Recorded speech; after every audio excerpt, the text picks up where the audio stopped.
This is St. Louis Cardinals baseball, and tonight from Busch Stadium and the UMB Champions Club, game number 1 of a 3-game series. It's the New York Mets and the St. Louis Cardinals.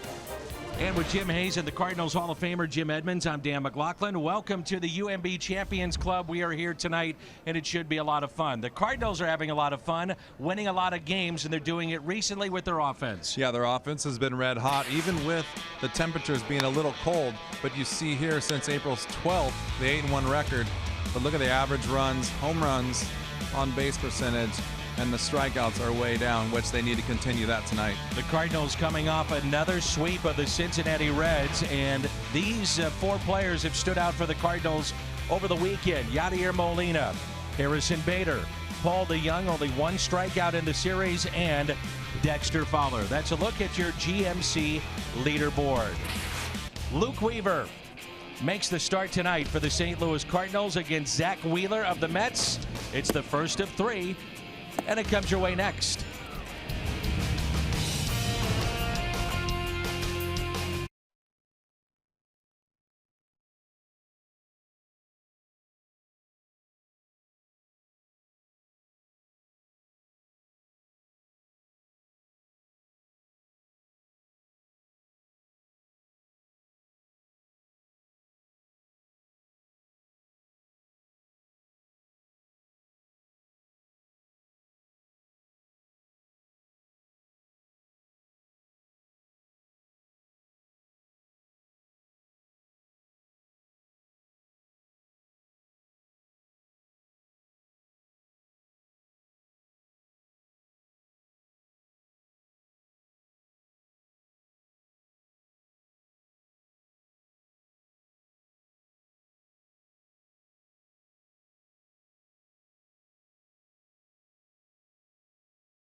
Steak and Shake. Mix and match any two for just $3. Better burgers, better prices, Steak and Shake. By Steel Outdoor Power Equipment. Pick your power, fuel or battery with Steel. Search STIHL. And by Toyota. Let's go places. We're at the UMB Champions Club, and it's game number 1. The St. Louis Cardinals, the New York Mets. Mets took 2 of 3 in the season opener. Now the series shifts to St. Louis. Baseball coming up.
Busch Stadium's most popular all-inclusive ticket. You get the all-inclusive buffet, exclusive access to the indoor club, 3 full-service bars, and tonight we'll be reminding you of this, but all you have to do is visit Cardinals.com to access specially priced $95 UMB Champion Club tickets, and that's for the Cardinals and the Padres series June 11th, 12th, and 13th.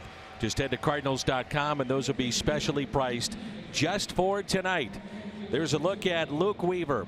Moves up a day to start in place of Adam Wainwright. Thanks to the off day, and the Cardinals rotation, it looks like will stay on turn through Friday. His last time out, lost to the Cubs 8-5, and that was Thursday at Wrigley. But I know, Jimmy, and watching him in spring training and now, as you get a look at the Hyundai pitch arsenal, you really like what you've seen. Yeah, I really think that we see little sample sizes of him being really good.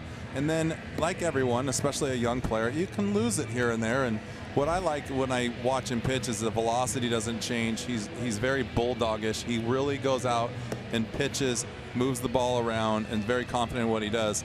The other day, a little hiccup. The ball really wasn't running out of the zone or down. It was kind of, he was getting underneath it a little bit. So I look for him to fix that tonight. Take a look at New York's lineup. Michael Conforto, Yoenis Cespedes, Asdrubal Cabrera leading the league in hitting at .354. Then Todd Frazier, Jay Bruce, Adrian Gonzalez, Ahmed Rosario, Tomas Nido, and Zach Wheeler, the pitcher, is batting 9th. So Luke Weaver gets the call tonight, and we turn to Jim Edmonds, Toyota, keys to the game. Well, like I was saying, just bouncing back from that start, I think making adjustments from watching your tape, knowing he got under the ball a little bit. A lot of pitches he threw down the middle against the Cubs, and that's a pretty good lineup they had to face. But on the other side of the ball, Cardinals offense, a lot of strikeouts first time around. They've really cut that down. I think continue to make contact against a pretty good pitching staff with a lot of velocity that tends to pile up on the strikeouts. So A lot of contact, a little bounce back for Luke Weaver. So here we go. Game 1 of the 3-game series, the Cardinals and the Mets.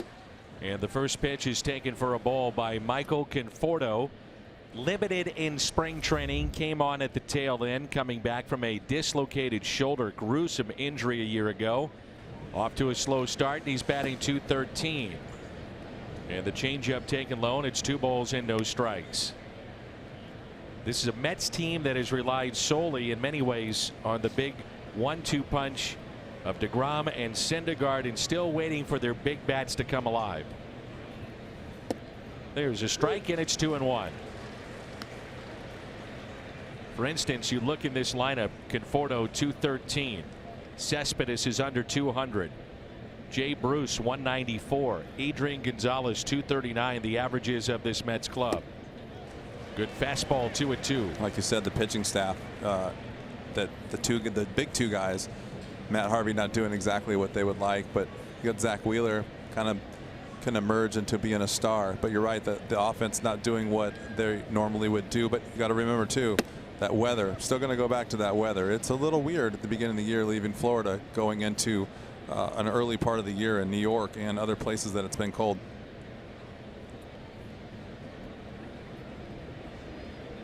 Three and 2 the count on Michael Conforto, who's 1 for his last 11. And a pitch taken high. So leadoff walk for Conforto. Take a look at the defense of the St. Louis Cardinals. Around the Horn is presented by Dobbs Tire and Auto Centers. Ozuna, Pham, and Fowler in the outfield. Carpenter, DeYoung, Wong, and Martinez on the infield, and Yadier Molina is behind the plate. Not only a slow start in terms of the average for Cespedes, but a lot of strikeouts. 37, and that leads the National League. But we know with one swing of the bat, he can do some damage. That pitch taken high for a ball. He has struck out in 8 of his last 11 plate appearances. These big power guys, they will do that though. They will run some streaks out there, and normally in the middle of the year you don't notice, but it's the beginning of the year, the average is low. Obviously the at-bats haven't piled up yet, so I always say you'll see what this guy does over the course of the year. It's unfortunate when guys start off slow because it's so obvious, because like I said, the number of at-bats are so small that one hit here or 1-0 for there drops you 20-30 points. And conversely, a 7 for 10 series and you're hitting above 300. When you're a player and you're struggling like this, you go to bed every night saying, if I just can string a 4 for 4 together tomorrow, I'm hitting 300. I'm back. Every day, every single night. So you're waiting to break out of it saying, I got to just go 4 for 4. And what you probably should be doing is saying, if I can go 1 for 3 with a walk tomorrow, and then 1 for 3 with a walk the next day, and then maybe I'll sneak a 2 for 4 in there. But you know, habit is, if I can just go 4 for 4 the next day, I'm right back in there. A high fly ball rate, 53% for Cespedes. That's the 4th highest in all of baseball. And then all the strikeouts makes you think maybe he's trying to take the ball out of the ballpark a lot. Not worried about the contact. That's it out of play. The other thing too, Danny, is, well, not making excuses with the weather, but when it is cold, the ball doesn't carry. So what happens is when the ball doesn't carry in batting practice, you try to do more, and sometimes then you take that I want to do more into the game, and it really causes you to start moving your head and moving your shoulders. I know when I used to play in Toronto, I always thought the ball didn't carry there, and I struggled during the games because I always overswung during batting practice. And now the 1-2, tapped foul. Cespedes loves to play golf, and then he made the announcement in spring training that he was going to give up golf. Now he's saying he may go back to that because it gets his mind off the game, and he said there's some mechanics to that swing that would basically coincide with his baseball swing, and he wants to get it back. I think he just misses golf. I don't blame him. Well, the other thing too is he's not very old yet, but as you get a little bit older, you have to find ways to get up and get moving, whether it's walking the mall, getting outside, going to the ballpark early, whatever it is, you have to find your way to do that, or you just become stiffer and stiffer as as the season It's wears a valid on. Point. And yeah. you lay in bed and watch TV. You come home from the stadium and lay in bed. And you just really do. It takes a little bit longer each day. And then if you're tired one day at the stadium, you don't go out early and you run before the game. You're thinking, I'm just going to conserve my energy. And so all that starts to pile up. And so, yeah, maybe that was his way of getting away one and then, you know, getting his body moving too. Jose Martinez thinks the Cardinals have the first out in the game. And Mike Schilt says challenge, and the Cardinals will do that. That's a lonely feeling in the first inning. If a team challenges, that means that they feel they got him. If you're Michael Conforto, that's a lonely feeling. A lot of times you don't want to use that challenge early on, because if you use it here and it doesn't go your way, all of a sudden you're down. And so they will phone New York, and we'll get a ruling here shortly. Makes you think that every out counts, right? Absolutely. I mean, you're talking about how many pitches into this game are we? 10? And really, the leadoff hitter on, I know the chance of a leadoff guy scoring, so they're going to go after this. It's kind of like when you sacrifice in the first inning, you think that runs are at a premium. You take a chance here. They have showed it on the video board. Not really sure there's a great look. The fans seeing it through Cardinal glass eyes, and if you will. I think it's worth mentioning, I think you said this the other day too, that New York has the ability to blow things up, get a little closer, a little bit more angles than what we have right here. So if people are wondering how that they're going to come up with this at home, know that they do have a little different looks than we get on our TV here. Weaver, by the way, with 3 career pickoffs in 118 innings of work. He's got those quick feet. Good move for a right-hander. Very good athlete that we talk about.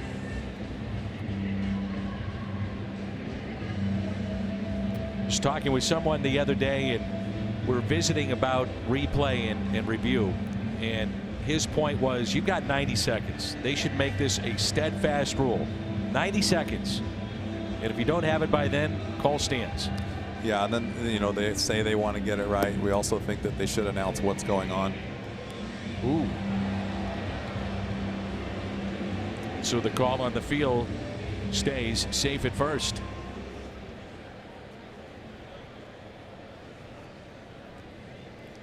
You didn't like taking BP in Toronto. By the way, you were a .321 hitter at Rogers Center in Toronto. I don't think a whole lot of homers, though.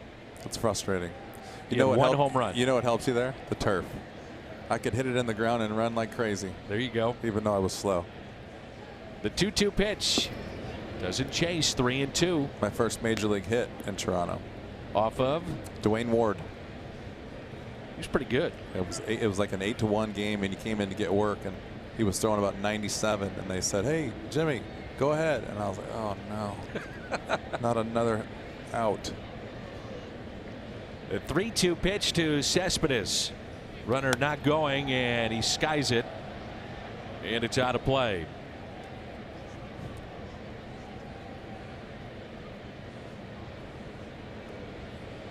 So 3-2 the count on Yoenis Cespedes.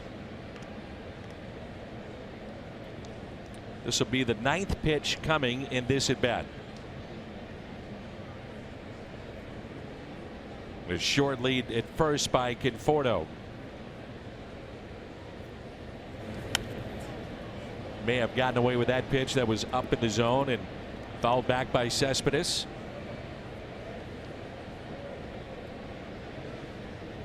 Mets come in at 14-6. The Cardinals 13-8 after the sweep of Cincinnati over the weekend.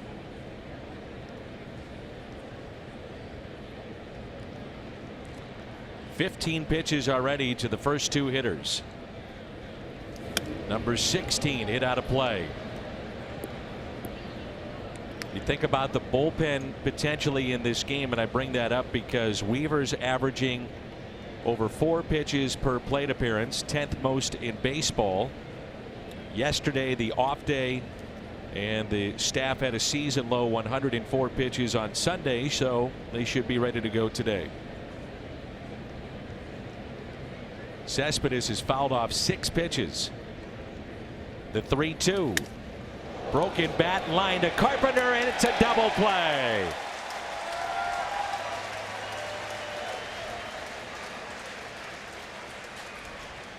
Shattered the bat of Cespedes, and it turns into a double play.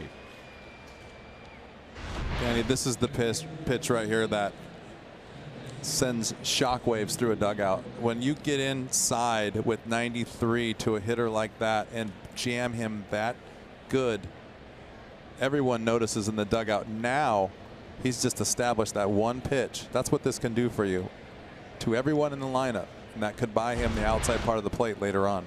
Does it tell you that's pretty good movement there, tailing in on those hands? And sneaky, especially at 93. And we know he can go a little bit higher than that, so that tells you the ball jumping out of his hand a little bit. But I like the little bit of tail on the inner half. But like I said, that does send shockwaves through the dugout. And now it's Asdrubal Cabrera batting .354 to lead the National League. If you're wondering, the Cardinals challenged. They lose the challenge, so they then lose another challenge. So they're out. Done. And that could come into play as we move forward in this game. Now we just got to play regular good old-fashioned baseball. There you go. Rely on the umpires. That's hit out of play. 2 strikes on Cabrera, who has 11 hits in his last 6 games. He was at third base at the tail end of last season, then moved to second base this year after the Mets went out and signed Todd Frazier. And there was that little extra right there, 96. You could see how late swing, little ride on it.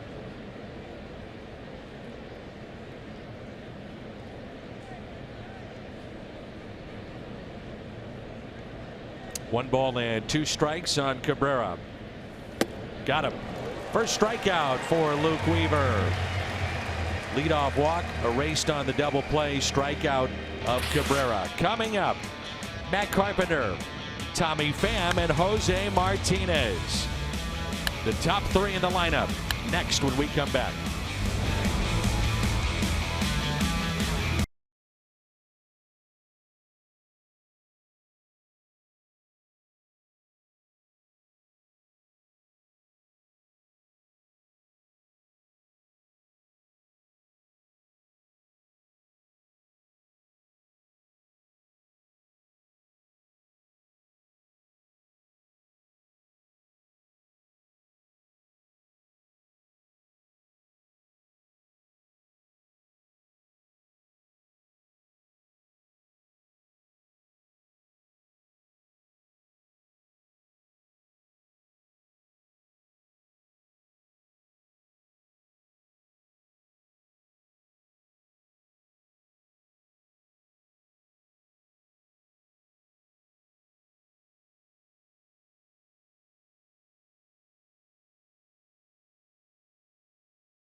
On the strikeouts against the Mets. Here's the lineup that Zach Wheeler will face. Carpenter, Pham, and Martinez, Ozuna, Molina, and Fowler, the young Wong and Weaver. Cardinals struck out 35 times in the first 3 games at Citi Field, as they ran into some very good pitching. Here's Matt Carpenter to face Zach Wheeler. Wheeler lost to the Nationals in his previous start, allowing 3 runs in 6 innings, a 5-2 loss. Mets pushed him back because of a postponement on Sunday against Atlanta. Hyundai pitch arsenal for the right-hander. Fastball, slider, curve, occasional changeup. Good velocity too, Danny. You know this as well as anyone. But the velocity is what gets you, like we said, with being able to get the ball inside with velocity. When you start climbing up and above the 94, 95 range, it really gets the hitter's attention. I think his average fastball velocity is right around the 94 range. So that means he can probably get up there a couple more miles an hour, probably into the 97s if he needs it. The 2-2 pitch. No surprise here. The Cardinals, the most patient team in baseball, taking 58% of the pitches they see. That's the highest rate in the entire game. This guy leading the way in Matt Carpenter. And that's low. That's his 17th walk of the year. It brings in Tommy Pham and Arcia drive to success. Last 10 games against the Mets and big numbers for Tommy Pham. Pham could be a real key in this series with his speed. Mets catching has allowed 25 stolen bases, which is the most in Major League Baseball. So you may see the Cardinals run a little bit more in this series. Ball scoots away, but Carpenter stays put.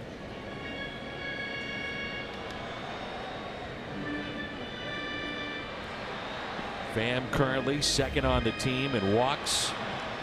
.444 on base percentage. Third overall in the National League with 18 runs scored.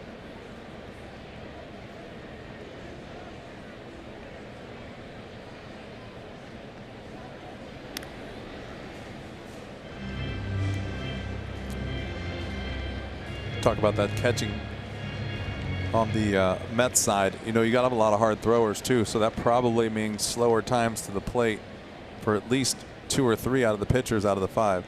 So that's well hit. Out to center. At the wall. Gone! Tommy Pham, a line shot into center field.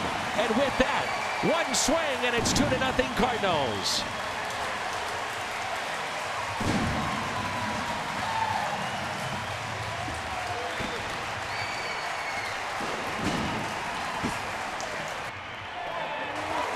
As I was saying, speed is so important in this game today.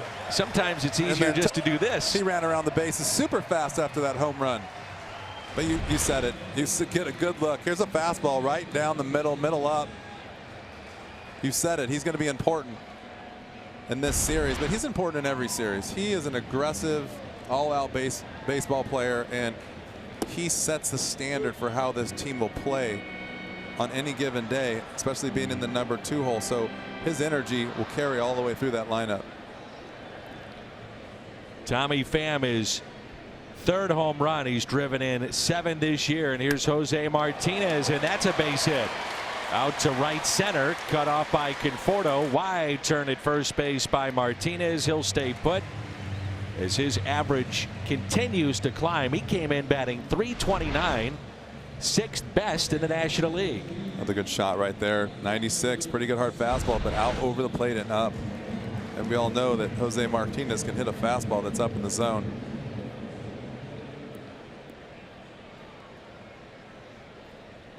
We watch these guys day in and day out, and I still cannot figure out where a spot is that you can get Jose Martinez. We've seen teams pound him in. They go up, they go away, and he just finds a way to barrel up the baseball.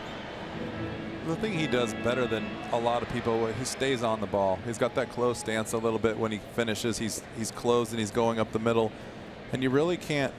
The standard way of pitching is try to speed someone up, slow them down, speed them up. But you know what? He's just swinging. He's playing like old-fashioned softball.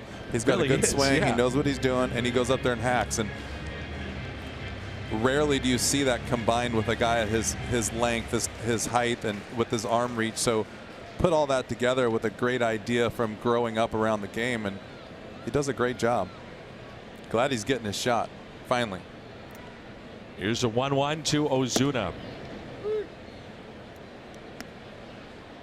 Mets know him well from his time in the National League East with the Marlins.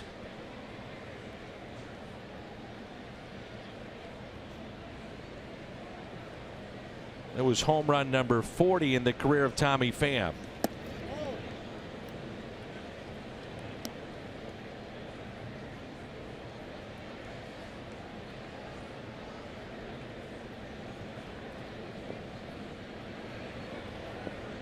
Two and two the count. And the next two of Marcell Ozuna in the dirt. Even with the problems the Mets have had throwing base runners out, you wonder, because of the strikeouts of Ozuna here early on, and not great speed at first, it's early in this game, do you want to start the runner on a 3-2 pitch? He is running. It's put in play softly to third, and Frazier over to Gonzalez. I think maybe part of the reason right there that you start the runner is fastball's pretty straight. He's been throwing the ball down the middle. Good contact so far this game, so you take a chance. He's a guy like Matt Harvey throwing the ball all over the place with 5 or 6 different kind of pitches. I think maybe then you pull it back a little bit, but as of what I'm watching right now, he's around the zone. Thing about righties is he's only throwing fastball, slider, a little bit of curveballs to righties, and he uses his fastball, curveball, changeup only to lefties predominantly. So you kind of have a good idea what's going to happen, giving this pitch selection to each side of the plate. Molina hits it to short, and Martinez is out. Trying to push it to third base. Ahmed Rosario, very good glove man. With that play in front of him, threw to Todd Frazier for out number 2.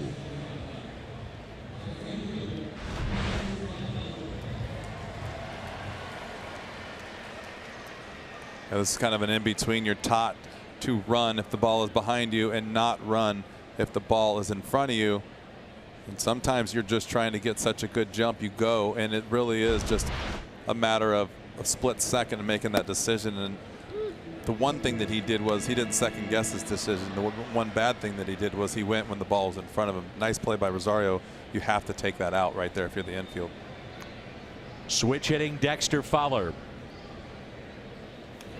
And Fowler hits it to second, taken there by Cabrera. Cardinals never trailed over the weekend against Cincinnati, and they've jumped out to a 2-0 lead. Thanks to Tommy Pham. Pham with home run number 3. Redbirds on top.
Speaking of home runs, Let's check in with Jim, who's got something on Paul DeJong. Yeah, DeJong had a huge series against Cincinnati, Dan. 5 for 12, 2 home runs, a couple of doubles, just 1 strikeout.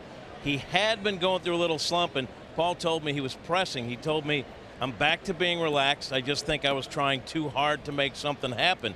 Mike Matheny says DeJong's biggest asset in avoiding a prolonged slump is he doesn't get emotional about it. Mike told me when Paul gets into a bad spot, he methodically works his way back to where he needs to be without a lot of extra drama.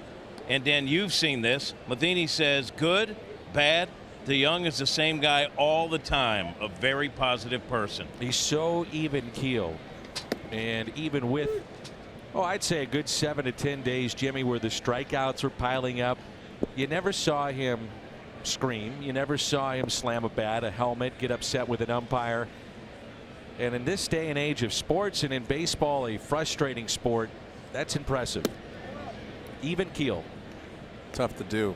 I know that from experience. I talked to him in Chicago a little bit, talked about how he hadn't really hit the ball to right field yet during the course of the season. That was something he was going to work on, and I saw him kind of that day weekly fly out to right field, and I thought, oh boy, he's starting to think about driving the ball that way, and really is caught in between. And then the next day after that, he was driving the ball the other way and hit that home run. But I love the way he's kind of, like you said, he's thinking about what he has to do, and he's just going about his business. And Weaver upset with himself there after the walk to Frazier. So he has faced 4 batters in walk 2. Something you normally don't anticipate with a Luke Weaver start.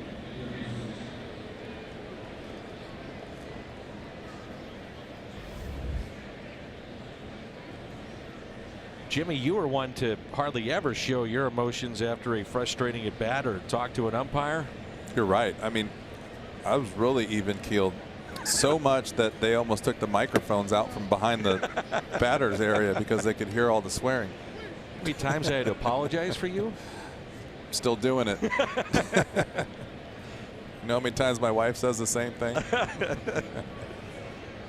Here's Jay Bruce, who's 2 for his last 26. I really like this guy right here. I think he's a good player. Surprised to see him at this average right here, but I think he's one of those guys. I always believed that after playing with him for a little bit and playing against him for so long, he was one of those guys I thought that he's good enough athlete to play center field, and I thought if you got him to center field, he would engage in the game a little bit more, and I think he would be more productive. I think sometimes a guy like this with this much raw talent and athletic ability can get a little bored in right field. And I don't mean that as any especially disrespect. I just know from experience, for me, being in the corner, kind of you can just get kind of complacent. You kind of fall out there and just kind of watch the game. When you're in center field, you can't do that. And you have to pay attention to every single thing that goes on. And I think it makes you a better player. There's a 2-1 pitch to Jay Bruce. He looks like he's a big guy, and you wouldn't think that he could play center field, but knowing him and seeing how well he does move, I always thought that that was something they missed in Cincinnati. Great power. Signed out of Beaumont, Texas. First-round pick out of a high school. And the 3-1. Good changeup on a 3-1 pitch.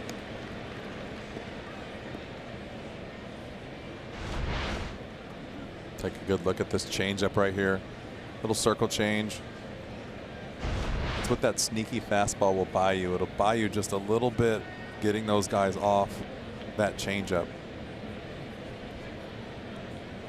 The 3-2 pitch. Lined out to left, sinking liner, and it gets past Ozuna. It rolls close to the track. Frazier on his way to third. He'll score. The throw to third is not in time. And that makes it a 2-1 St. Louis lead.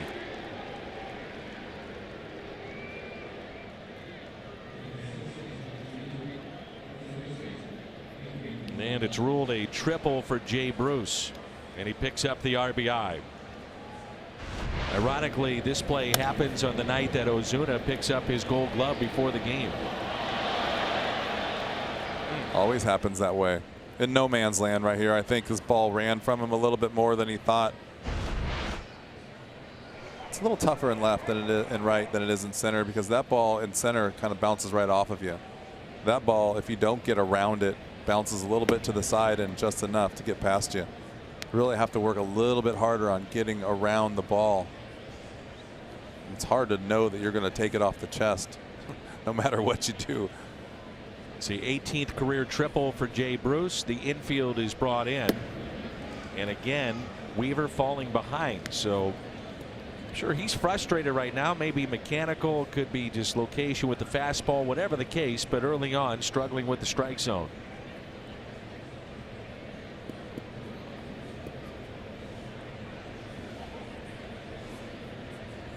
Here's a 2-0 pitch. Now 2-1.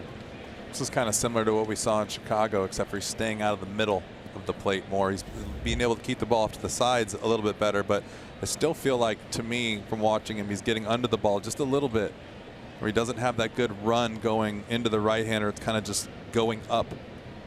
It's fine as long as he stays out of the middle, but it says that a little bit of mechanics are the issue, and that's where you see the frustration in the pitcher's eyes, and he knows he can do better.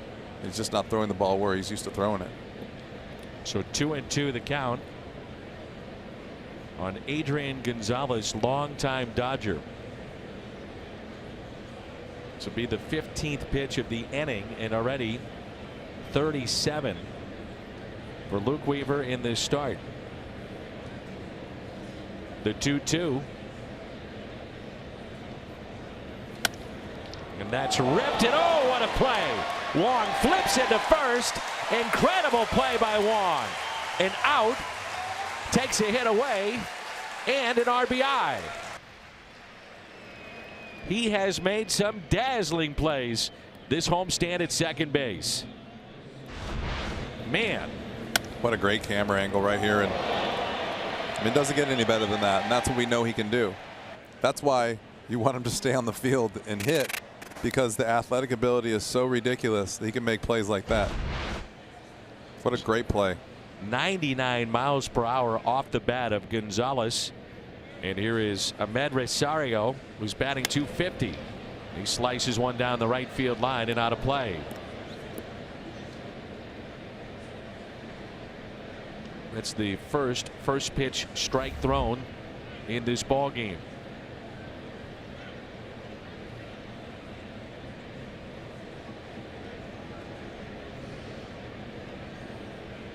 Here's the 0-1 to Rosario, way outside.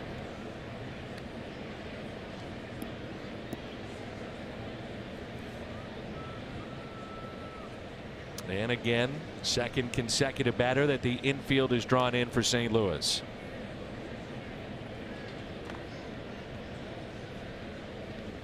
The 1-1 pitch blocked beautifully by Yadier Molina. Yadi was always a guy that when he came up had a cannon for an arm. I always thought there was nobody better I'd seen at blocking the baseball from a catcher's perspective than Mike Matheny. And I think Molina's gotten better and better with that over the last few years. Well, the crazy thing is, who do you think taught him? Absolutely. And so Mike was a workhorse behind the plate. I don't know if I've ever seen anyone at any position I've ever witnessed work harder than Mike Matheny worked behind the plate at blocking balls and doing all the things that he could do. Mike didn't have the best arm, but he worked on getting rid of the ball so fast. Yadi learned from Mike, and so he has taken that technique from Mike and put it into his own deal, and he works just as hard now. He does the same things. They go through the same routines, and I just think it's amazing when you can see a guy like that right there, that guy Mike, pass something down to a guy who actually takes it and uses it. Because a lot of times you can give information to a young player and they don't use it. And that's why this guy right here is so great. Looked like the Cardinals were pitching around Rosario to get to Tomas Nido, who is the catcher tonight. 8th round pick by the Mets in 2012. A lot of talk that the Mets may be looking for catching. Travis d'Arnaud is out. Kevin Plawecki. So their starter and backup out.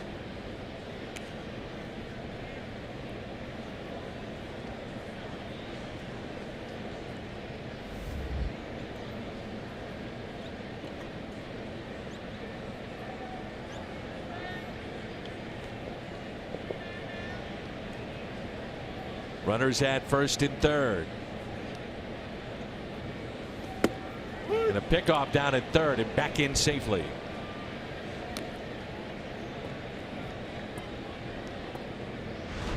Just another weapon right here to try to get you out of the inning.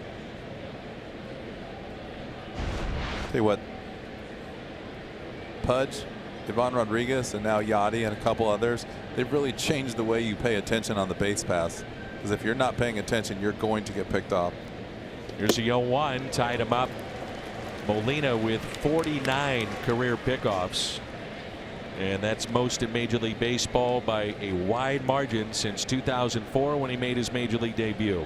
And you know those numbers have gone way down in the last couple of years because people are paying attention now. And it's one of those things, even in the hitters meeting, they remind you, hey, this guy can throw. Don't get caught sleeping. The swing and a miss. The strikeout, number 2 tonight for Luke Weaver. And it brings in the pitcher, Zach Wheeler. It's a whole new ball game with RBI Baseball 18. RBI Baseball 18 delivers in all new franchise mode and much more. RBI Baseball 18 available now. Learn more at rbigame.com. Rated E for everyone. Zach Wheeler is 2 for 4. That pitch runs in for ball 1.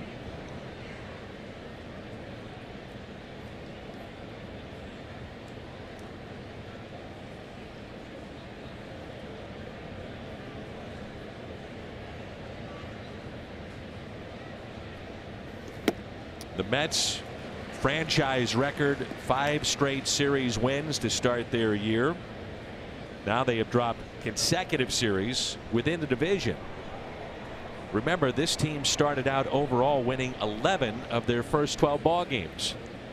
Mickey Callaway, the new manager, took over for Terry Collins.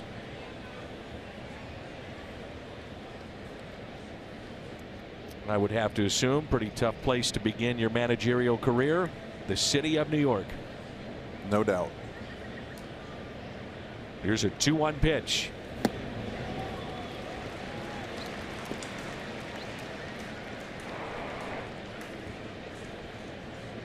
Remember, the Cardinals dropped 2 of 3 against the Mets. And after the first 12 games, a different story for these two teams. The 2-2 pitch.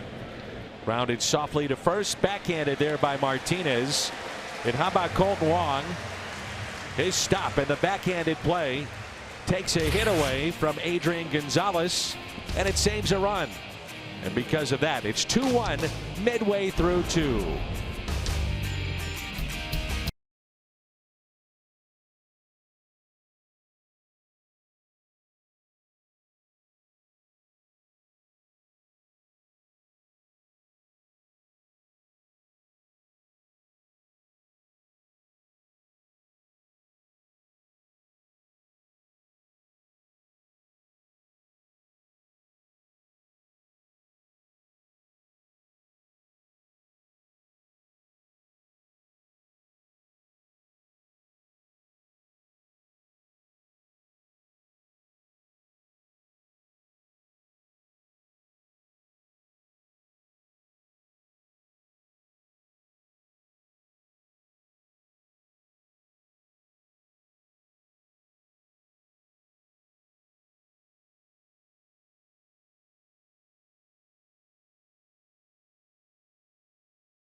And it's a 2-1 St. Louis lead. Kubota Power Stats with Paul DeJong. His first 10 games against the Mets. Incredible. 6 home runs, 8 driven in. The Mets were the final team the Cardinals saw prior to the All-Star break last year, and they couldn't get him out. Did have a home run in the opening series against New York. Talk about getting hot at the wrong time. The All-Star break. Yeah. You want to keep playing if you're swinging the bat like that. You don't want 3 days off, sometimes 4. But you got to take it when you can take it. You bet. Now with 7 home runs, third most in the National League. Bryce Harper, Charlie Blackmon, both with 8. And DeJong in his brief career already with 2 home runs against the Mets starter.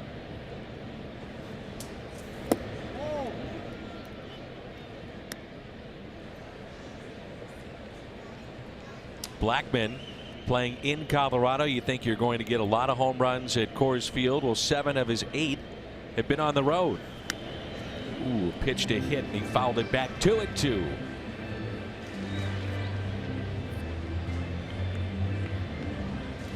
DeJong over the weekend went 5 for 12. Home run, 2 doubles, drove in 5, and only struck out 1 time. And he hits it to short. Ahmed Rosario. 1 away. Around the Horn is presented by Dobbs Tire and Auto Centers. Cespedes, Conforto, and Bruce in the outfield. Frazier, Rosario, Cabrera, Gonzalez on the infield. And Nito's behind the plate.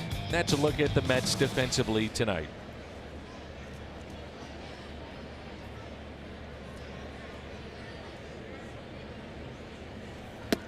There's a strike to Colton Wong. He's made his presence felt with the great glove work. And also his presence felt off the field with his teammates last night. And that's inside the first base line. Off the sidewall. And Wong trots into second base with a double.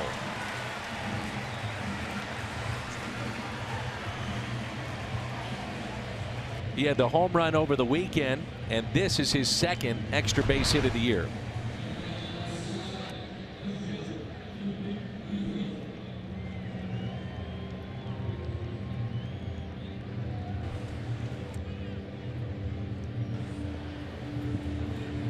So the 1-out double by Colton Wong. I mentioned he made his presence felt last night. He and his teammates joining Jason Mott and his foundation, the Cornhole Challenge. Are you allowed to say that on TV? Absolutely. Took me back the first time too. There's a ball low to Luke Weaver. 5th anniversary of the Cornhole Challenge with Jason Mott and his buddies. Colton Wong there, and it's over near Anheuser-Busch. Thousands of dollars raised. There's Michael Waka. And Jason Mott, despite not being affiliated with the team right now, still doing that year after year here in St. Louis.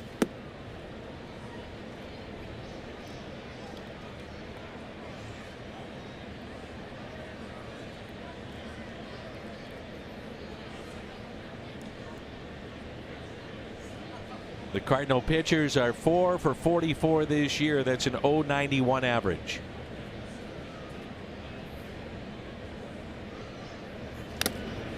And that caught the mask of the catcher straight on.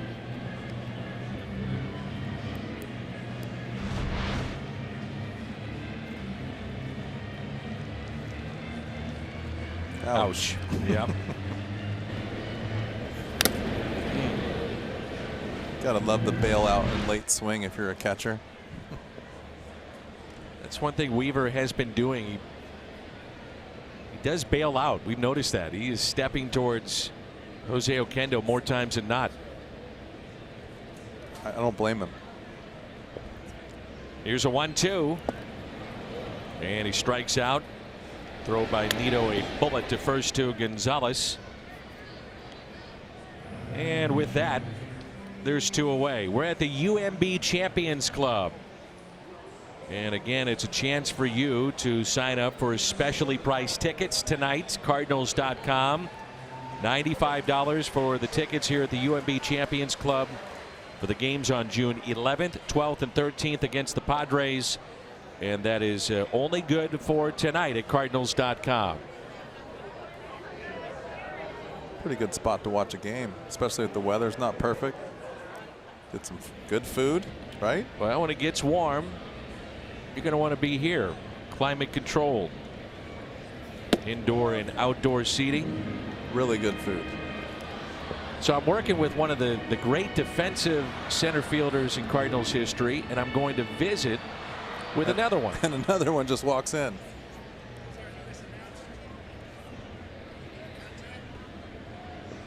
Andy Van Slyke will be our guest next inning. He's part of the Budweiser Bash and throughout the ceremonial first pitch.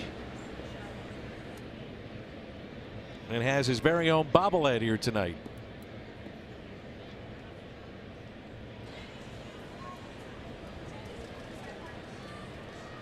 Mitch Smith doing the stats here at the UMB Champions Club along with Barrett McLaughlin.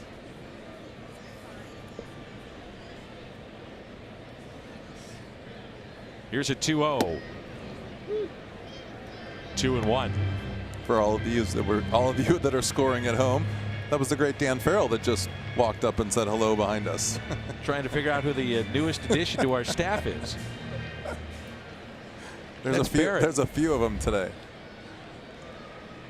Everyone's enjoying the Champions Club. Here's a 2-1 pitch. And it's outside. Carpenter walked and scored on the 2-run homer by Tommy Pham back in the first inning.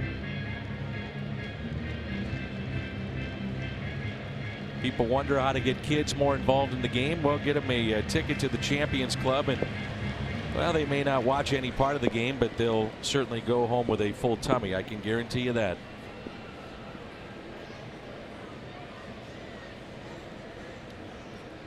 Here's a 3-1 pitch, and it's fouled back by Carpenter. It's a really good swing right there. I had the pleasure of sitting next to Mr. Van Slyke before he comes on with us, and he just said, pointed at the TV and said, 3-1 count with 2 outs and a man on second. Can't take this pitch. You got to swing if you get a strike. You got to drive the ball with 2 outs. Very observant. The coach never leaves the man. He's always coaching.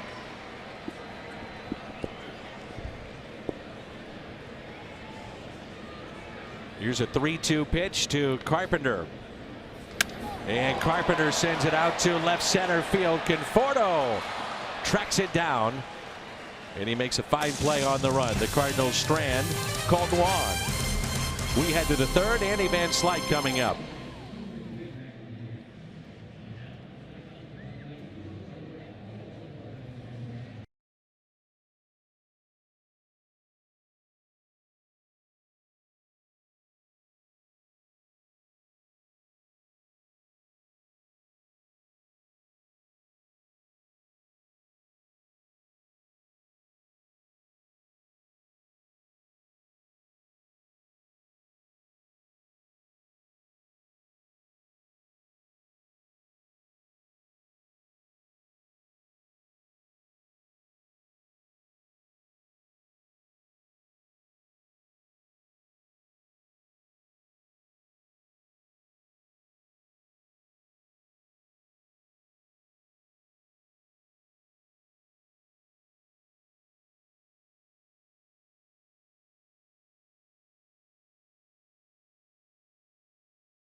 That's a reminder that you can take us wherever you go. The Fox Sports Go app.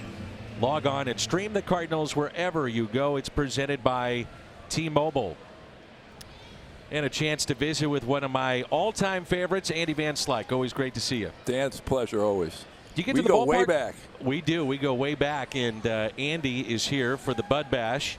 And also a bobblehead. Chance to throw out the first pitch. First bobblehead, yeah. Is this your first? Yes. Long time coming, Dan. I was very hurt.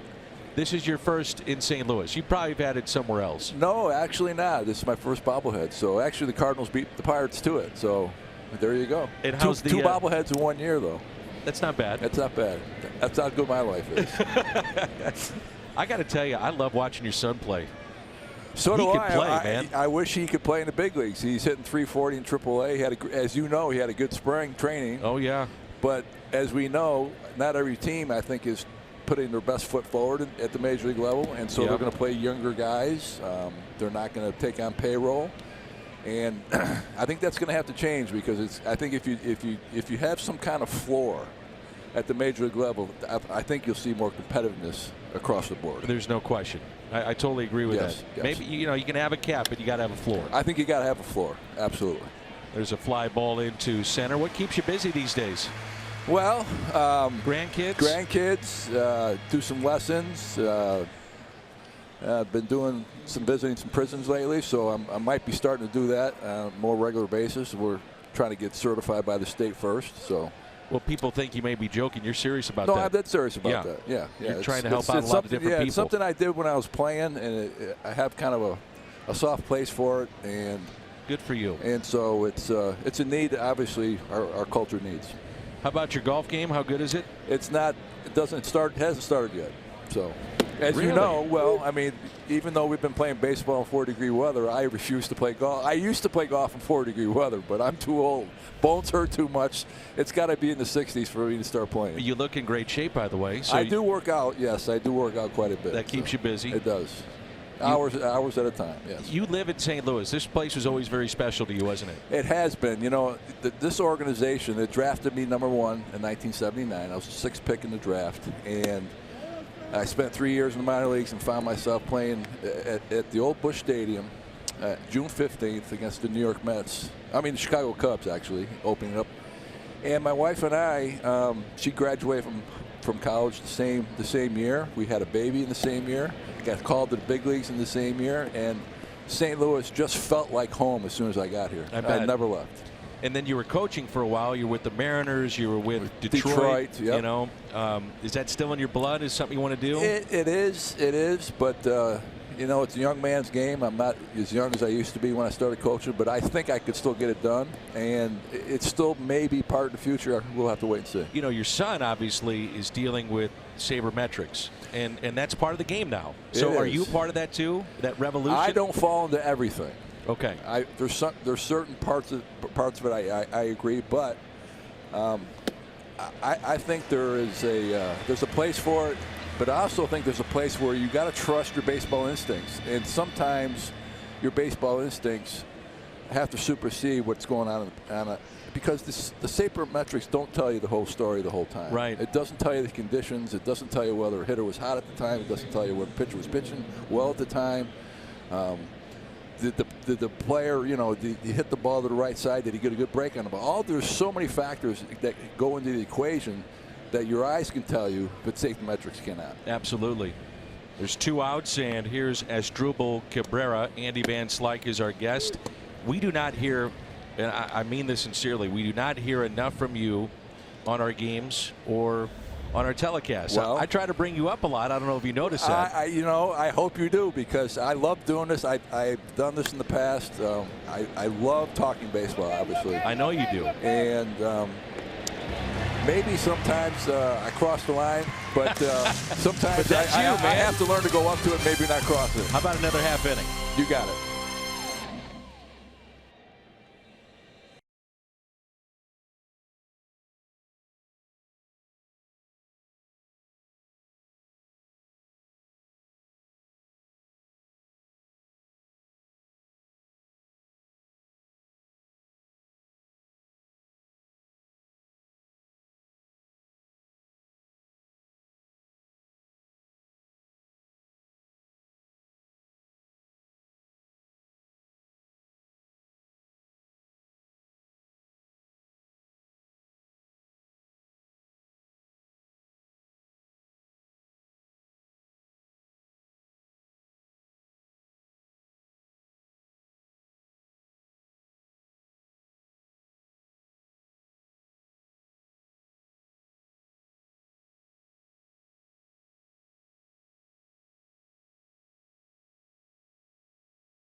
Best way to do it, the StubHub app, where you can grab 100% MLB verified tickets until the first pitch or sell your extras to another fan. Get the StubHub app today. StubHub, official partner of yours, St. Louis Cardinals. Our guest, one of the great outfielders in Cardinals history. And there's a lot of gold around here, by the way. There's a lot more behind me than at this desk. Well, he's got 8. How many do you have? I only got 5.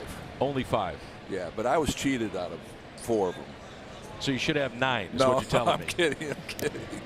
Here's Tommy I didn't Pham. play every day until my 4th year in the big leagues. This guy was an everyday player as soon as he got up. That's how good he was. I was crushed April Fool's when you were traded, 1987. Yeah, it was. Did you think it was a joke? It was really April Fool's Day. I really did think it was a joke. You know, I had been playing every day in spring training. I was batting third in Hell's Heaven. My best spring I ever had as a professional at that point. And, you know, I walk in and Gene Gieselman, the trainer, asked me, "Hey, how's your leg feeling?" I said, "What's wrong with my leg?" He goes, "I thought you had a hamstring issue." I said, "What's a little sore, but I've been playing every day, Gene. Why are you concerned about it now for the first time in 2 weeks?" Right. We got to trade you. He didn't say anything. So I went out in the field to go get warmed up, and all of a sudden Buddy Bates, the clubhouse manager, comes out and goes, "Slick, Whitey wants to see you in his office." Whitey's never called me in his office in 4 years I played for him. I go, "Okay, what did I do now?" Yeah. So I went in there and he goes, "Hey, Slick, I hate to tell you this, but we traded you." I said, "Okay, really, Whitey?" He goes, "No, really, we traded you. You're going to the Pittsburgh Pirates." I said, "Yeah, now I know it's April 1st. I'm going from the penthouse to the outhouse." Right. But it wound up being a good thing for you. It was a great thing. It really was. And I'll say this, Whitey had the best intentions when he told me that. He said, "Slick, you're going to get a chance to play every day. You're going to make much more money over there than you would here."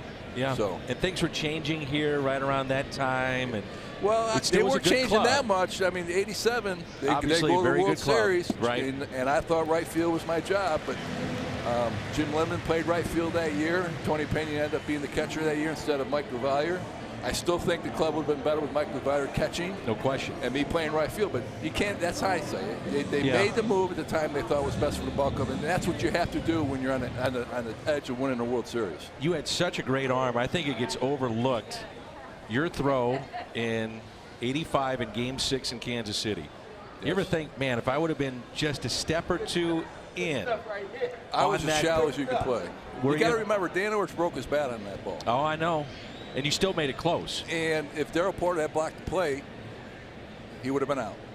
So, I mean, you know, you could say if I been a step closer, yeah. I mean, if Darryl blocked the plate, yeah, we maybe would have gone on extra innings. Who knows? Right. At that point. But the fact is, the play didn't get done, and we lost the next game by a lot. Is it still tough? It's only tough in the sense we didn't play our best, and that's why we actually lost. Yeah. We hit a $180 in the World Series. That's right. So, but having said that, we were still good enough to win 4 games. We were still good enough to win. We should have won 4 games. You're still very close to the game. I mean, you're not far removed from coaching. You watch all the time because your son's playing, and he's going to be up in the big leagues very shortly. I hope somewhere. so. He should be. Absolutely. He should be. So who do you like watching play? Is there somebody out there that you say, man, if I'm watching, because I know you're not one to give a lot of praise, but you'll get praise when it's due. So who do you like watching outside of your son? I like to watch Bryce Harper. I love him. I love Bryce Harper. I love his enthusiasm. And I think I'm in the minority. Well, that's fine. We're the only 2 guys that think he's the best. I mean, obviously everybody can root for Trout. He's easy. He's likable. He smiles all the time. He has fun. But there's an edge to Harper, I think. I'm with you. I like it. That he brings something to when he's in the game that is missing across the game. He brings it. It's out to deep right. The catch made by Bruce. There's nothing wrong with a good villain. Absolutely not. I mean, don't we miss the '80s and hating the Mets? I mean, don't we miss that atmosphere at the major league level? Yes. And Harper brings that to the ballpark. I love it when a player steps on the field, on opposing field, and everybody in the stands respectfully boos him. Because it's out of respect. It's not a disrespect. It's out of respect, and that is the kind of energy that he brings to every game he plays in. Being a guy that was a coach, you can't really get into arguments that much anymore. not as much as you may be used to. No. I miss the good old-fashioned argument too. I miss getting, watching guys get thrown out of the game. That doesn't happen. Ever. No. And it's just a progression, Dan. It's just it's going to be part of the game. I don't know how long. Instant replay will continue. I'm sort of the old school. I don't like instant replay. Players don't play to perfection. Why do we expect umpires to get every call right? And this is coming from a guy that got burned in the 1985 World Series. Absolutely. Interesting.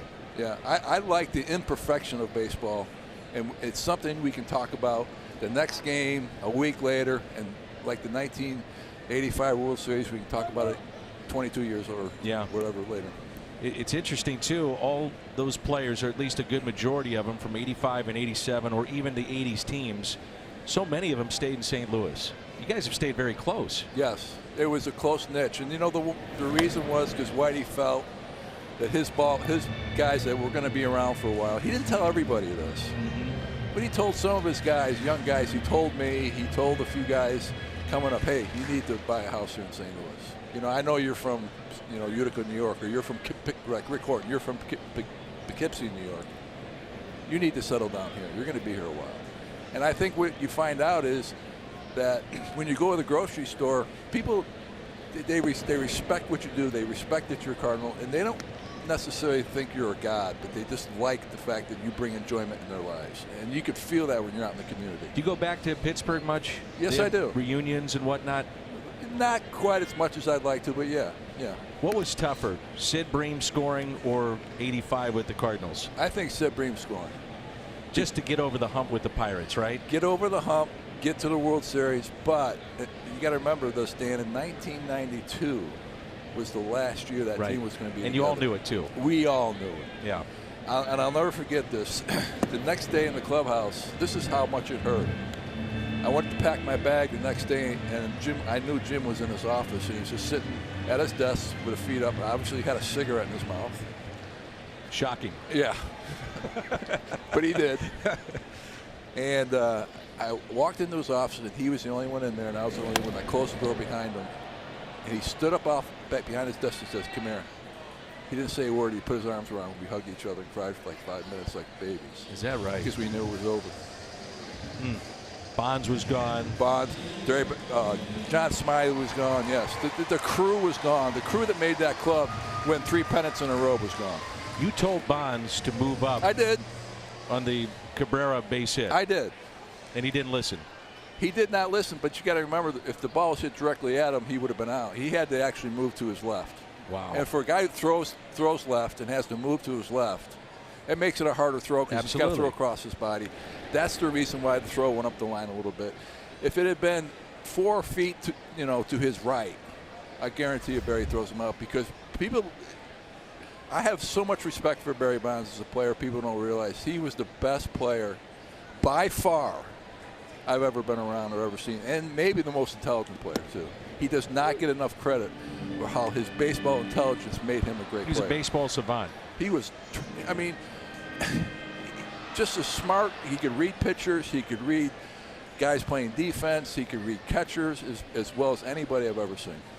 Andy Van Slyke is our guest. 2 outs and the 0-1 pitch to Yadier Molina.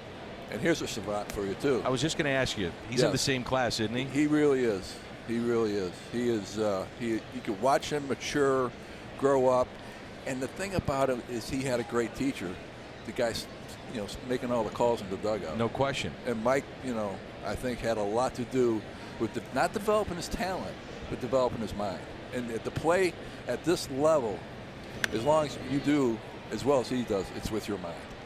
I got to tell you, it's awesome to have you here. Well, I appreciate it, Dan. It's always thanks a pleasure. for coming by, and thanks for doing everything you do in the community. Thank you.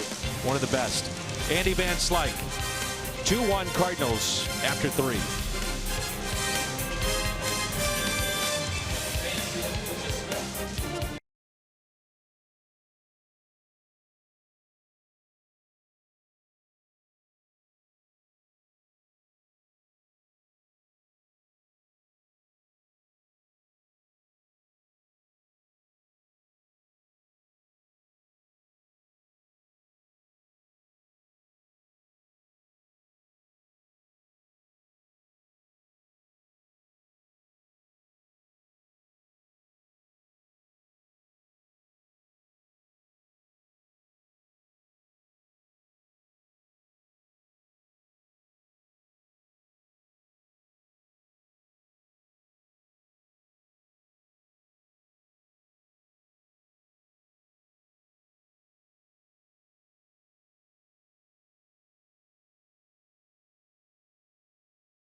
Both runners are off. Pitch swung on and missed. Strike 3. Got him on a changeup. 16 strikeouts for Austin Gomber. Credit where credit is due.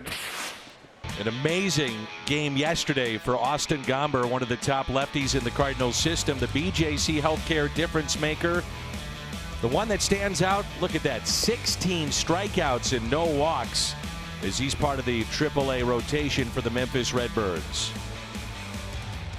And with more on that, let's check in with Jim Hayes. Jimmy. Danny, no word today from the Cardinals about who will get Adam Wainwright's start on Saturday, but they have a bunch of options in Memphis. They have Gomber, who threw the 8 scoreless yesterday, struck out 16, didn't walk a batter. Jack Flaherty, who has already shown well at the big league level and is 3-0 at Memphis with a 2.25 ERA. John Gant pitching well. Michael Gersh told me this about who might start Saturday. We have an idea of who will start, but we want to let things play out. There are 3 or 4 Memphis starters that are in the mix, and we are very fortunate to have options. But, Dan, it looks like we're going to have to wait to find out which Cardinal or which guy from Memphis will start on Saturday. Okay, Jimmy, thank you. There's a swing and a miss and a strikeout of Todd Frazier, and that's how we start play here in the 4th. Great to visit with Andy Van Slyke. Many thanks to him. And part of the Budweiser Bash, Jim Edmonds has rejoined us here at the UMB Champions Club. And he was right. I was surrounded by gold, man. 8 Gold Gloves with you, super right? comfortable back there. You could have kept going another inning or 2. You got to earn the paycheck, Jimmy. I was earning it, man. I was listening. This isn't like you just hanging out in a day game in Wrigley. What okay? did he say? He had 5 Gold Gloves? 5. So let me on a little secret. He did it when it was harder to win. He did. Yeah, I wouldn't take away from you either, though. Back in the day that they only took one guy from each position. Right. When I first came up, they did that, and then they changed it to the 3 best outfielders. But I think it was harder to win a Gold Glove when he played than when I played. There's Jay Bruce. But he was a stud. Fastball. Stud. I love him. I love him to this day. I've never seen a guy get in better shape after he played than he did when he played. He's amazing. He's an amazing person. He's got a great family, and like I said, what a great guy. There's a high fly ball lifted out to left field. Marcelo Zuna with the catch.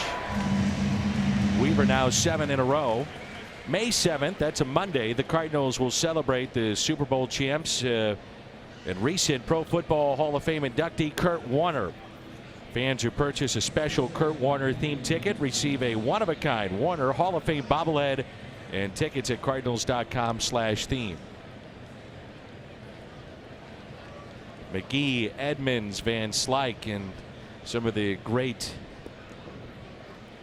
defensive outfielders in recent memory as we get a look at Adrian Gonzalez. I was doing radio with Andy Van Slyke in 1996, and he told me, I guess it was the off season going into 96, and he said, I'm going to come back out. I'm unretiring, and I'm going to try to make the club out of spring training with the Cardinals. And I said, you're joking, right? And we were playing golf and doing a radio show. And he said, no, I'm serious. I'm going to get myself in great shape. And Jimmy, he got himself in incredible shape. Went into spring training, Tony La Russa's first year. And if not for, and I can't remember the injury, but it was not significant. He had the best spring of anybody in 1996. The top 2 or 3 for sure.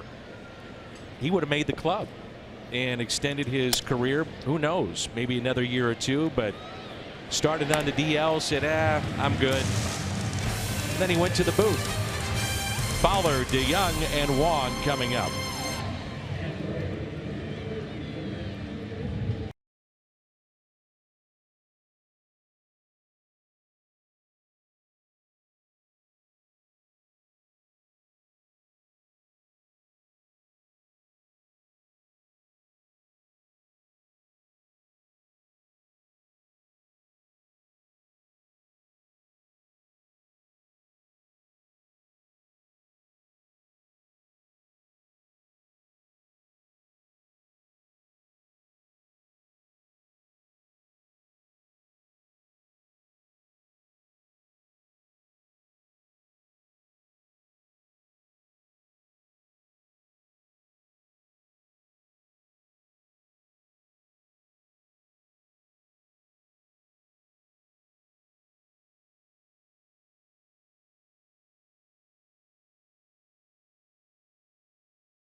of the Cardinals and may not be reproduced or retransmitted in any form.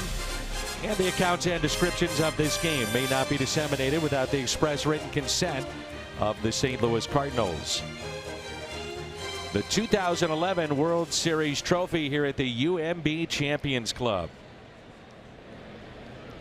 Dexter Fowler leads it off and looks at a strike, and we're underway in the home half of the fourth.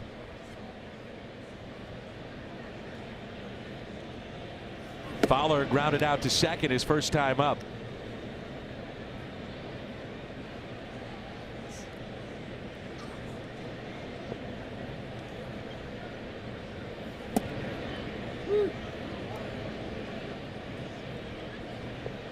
Helping us in the booth, Olivia McLaughlin and Barrett McLaughlin are fine statisticians with Mitch Smith.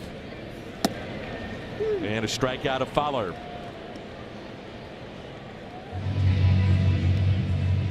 Missouri Lottery Fox Tracks, strikeout number 2 for Zach Wheeler.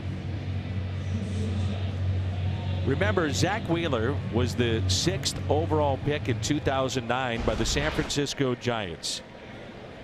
Acquired by the Mets for Carlos Beltran and their run in 2011. As DeYoung is hit by the pitch. And the Giants fell short that year for postseason play. Beltran then signed with the Cardinals. In 2009, Steven Strasburg, the #1 overall pick, and the Cardinals number 19 overall. And that went to Shelby Miller.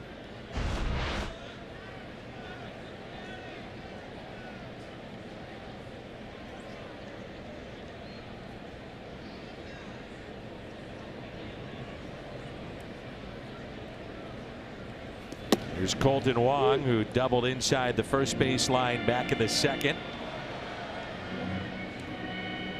Really has made his presence felt with what he's done with the glove.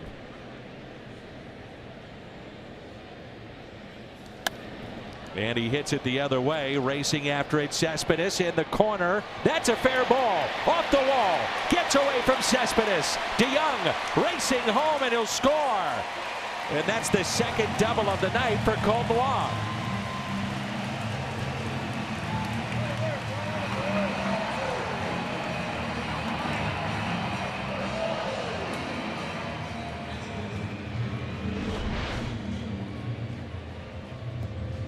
Good job of him staying on that ball right here. But what I like is the play is in front of DeYoung, and he's aggressive the whole way. He doesn't take for granted that that ball might drop foul. He's just running, and you don't need a coach when the ball's in front of you. He does a good job of scoring on that ball.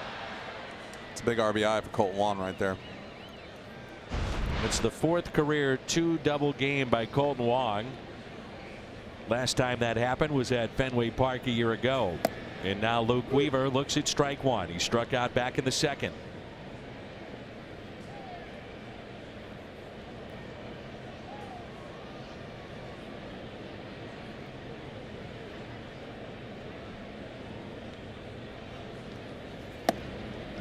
And it's 0-2. Cardinals have won 8 of 9, and the offense has picked it up. 15 home runs coming into this game and winning 8 of 9, averaging nearly 6 runs a game. Here's the 0-2. Spoiled by Weaver. Really one of the big stories, by the way, for the Mets, and we'll see if it plays out tonight, but Matt Harvey is out of the rotation for the New York Mets, and now he is in their bullpen. I thought that guy was going to be the next big thing, and he broke into the league. I've never seen so much movement with velocity, so many quality pitches. I know he got hurt, but just has not come back the way I thought he would. Velocity has really dipped this year, averaging right around 92 to 93, where before he was 96 As Weaver shoots it into right. That drops in for a base hit. Wong read it perfectly. Throw to the plate, not in time.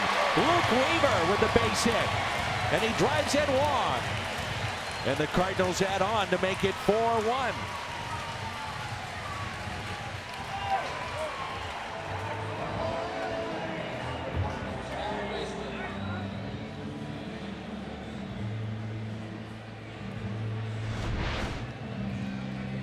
Gotta like the step in the bucket and just throw it out there. We just put the ball in play. You never know what's going to happen. And just another great job of base running right here. Colton, he's got to freeze for a split second, but then he just makes the decision to go. And when you make that decision to go, you got to go and you got to go hard. And you can see how close that still was, even though he got a good jump. And now Carpenter in a foul ball.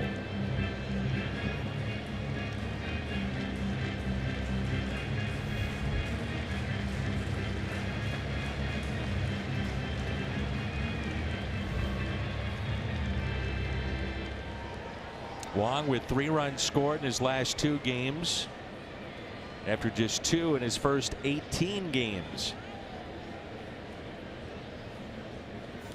And Carpenter hits it out of play.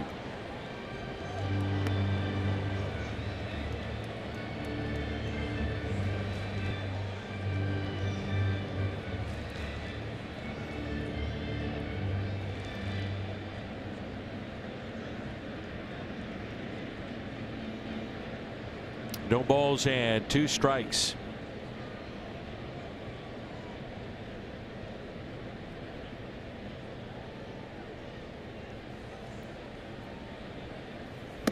And the pitch taken high and away.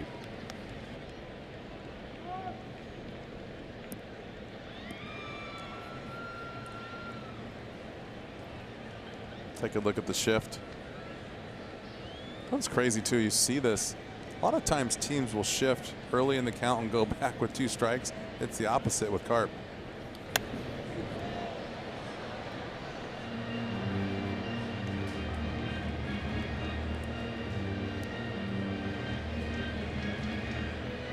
It's a funky shift too. Normally you see the third baseman swing over maybe in the middle, and they put the shortstop over there and the third baseman at short. So maybe 2 guys out of position. See how they would turn a double play and with that formation.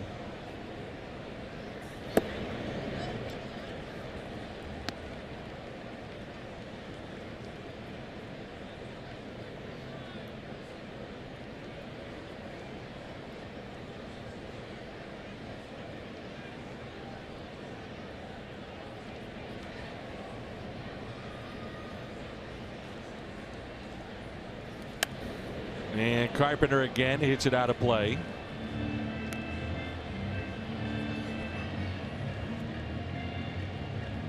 One of the issues in this little rough patch right now for the Mets has been their bullpen. In particular, Jerry Blevins. Now they've added Matt Harvey.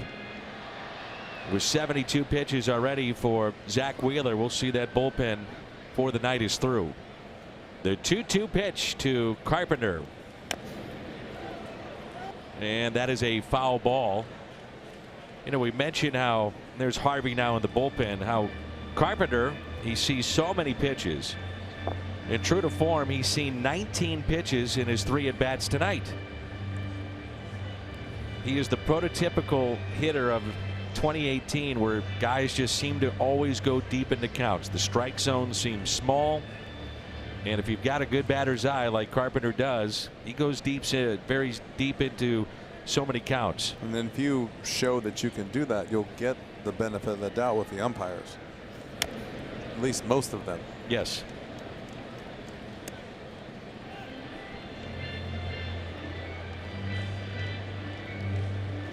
So it's not just walks, but league-wide we're seeing a ton of strikeouts.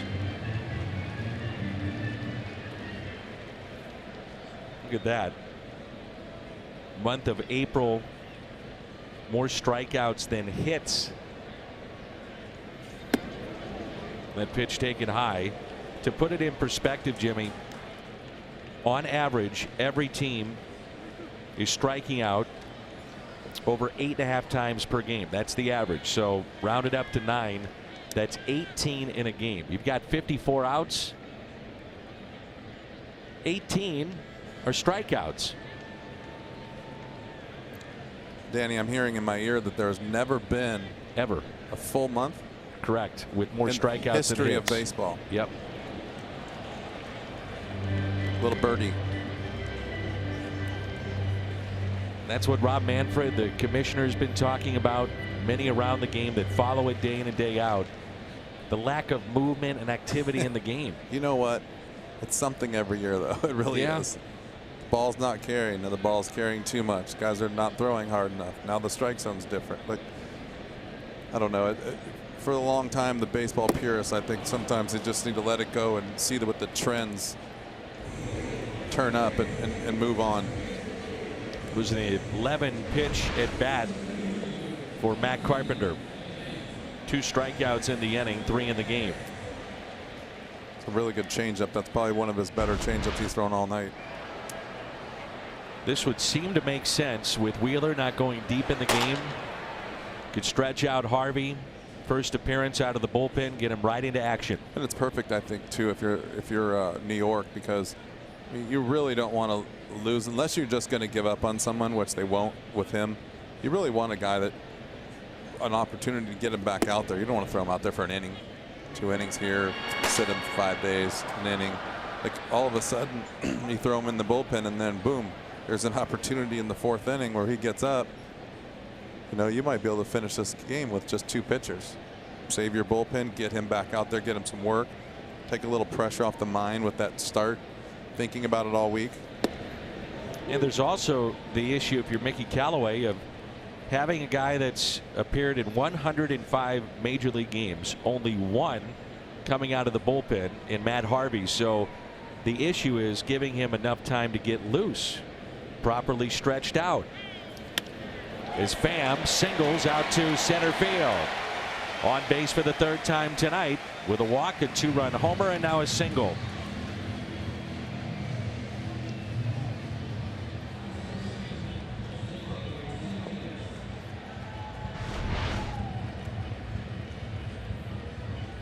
Just another fastball, kind of middle in, but up.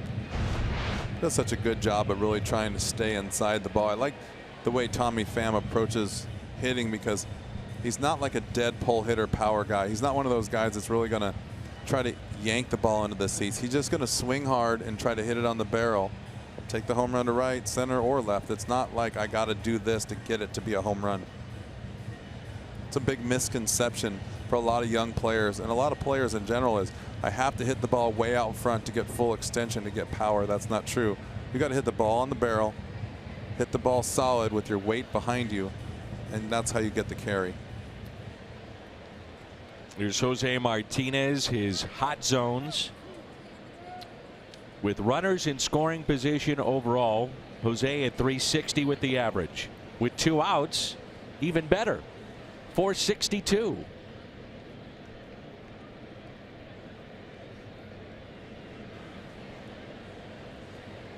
Runners at first and second for Martinez with 2 outs.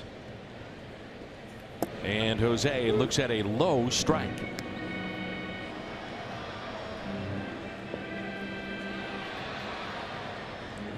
You know why he didn't swing at that pitch, right? He saw the hot zone. Hot zone, that's right. Got to get it up. 27 pitches in this inning alone for Zach Wheeler.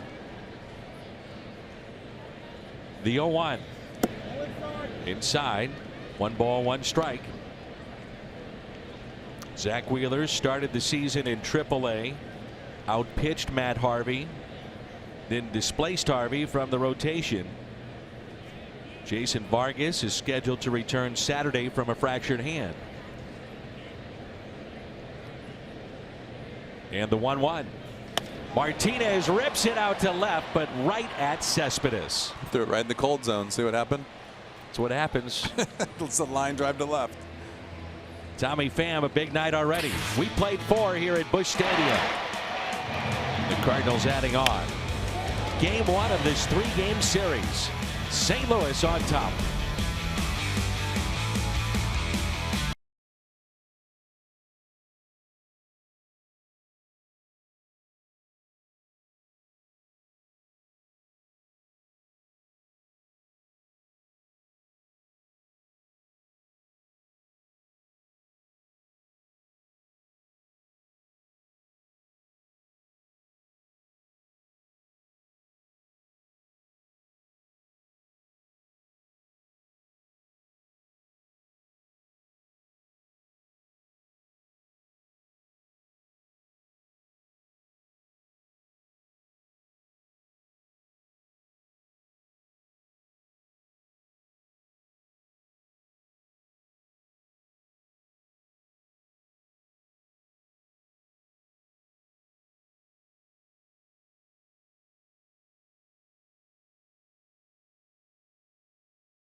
There's a look at the UMB Champions Club, and that's where we're situated tonight.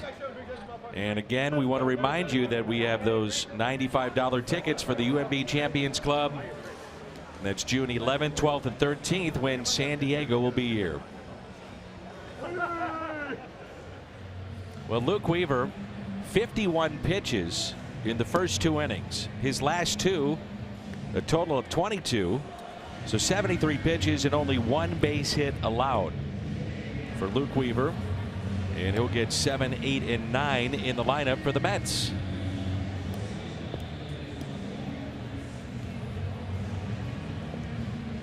The Cubs will be here May 4th, 5th, and 6th.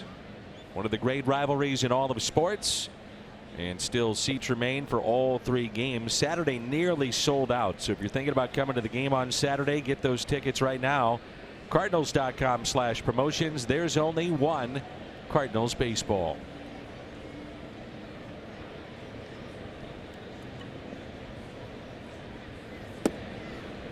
How's your UMB Champions Club experience, Jimmy? Right now, it's amazing. The energy is off the charts. I love it. Is that right? I love it. And the 0-1 pitch out to right. Just enough room. It's Dexter Fowler.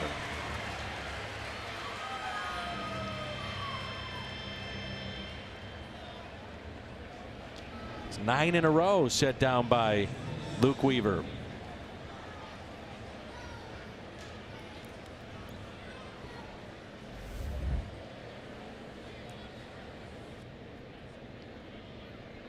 Tomasino is 0 for 1. He struck out.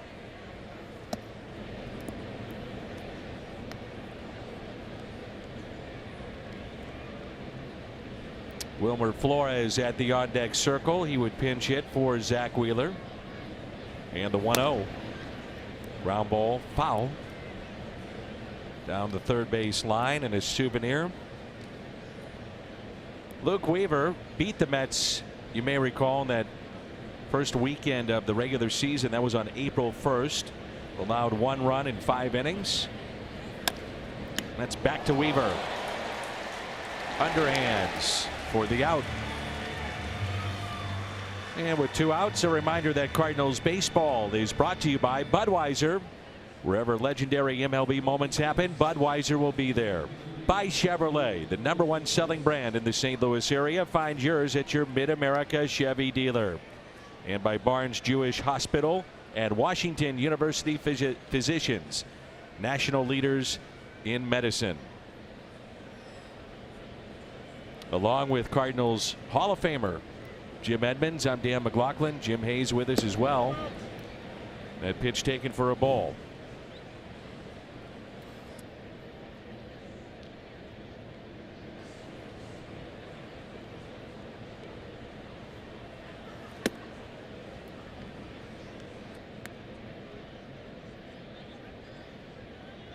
It's a 5-man bench for the Mets with Flores and Lagares from the right side, Nimmo from the left side, and then Reyes and Lobaton, the switch hitters, on the bench. Kim Eberly is helping us here for our UMB Champions broadcast, and Mitch Smith and Luke and Avery McLaughlin also part of our statistician crew. That pitch taken high. Carolyn Humes helping us as well.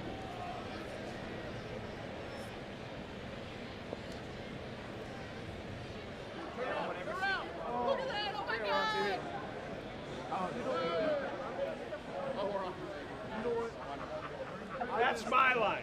That's my. I just want him. Hey, here's the thing. What? What's the thing? What is it? It's a good spot right there. It is. It's emptying out, though. Everyone has moved outdoors to watch the game. Finally some nice weather here in town. You said it. The top of the lineup in Michael Conforto.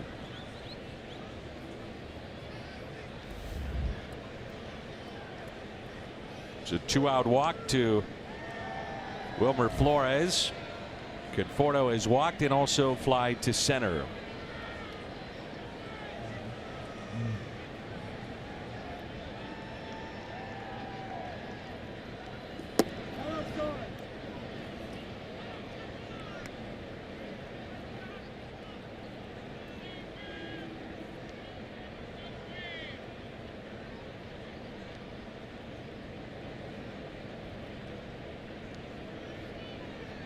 Here comes a 2-0 pitch to the Mets center fielder. 3-0. And they start to stir a little bit in the Cardinal bullpen. Matt Harvey continues to throw for the Mets in their pen. And Harvey would have the 5th inning.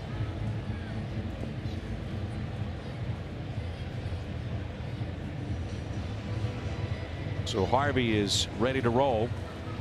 This summer, the World Cup coming to Fox and FS1. Every match live. Over 300 hours of coverage. The world's biggest sporting event begins June 14th on Fox and FS1.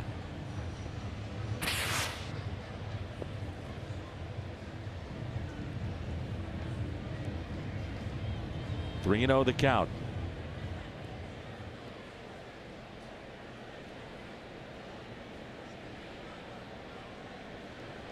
It's 7 pitches out of the zone for Luke Weaver, so maybe just take a little break, settle him in, take a breath, regroup.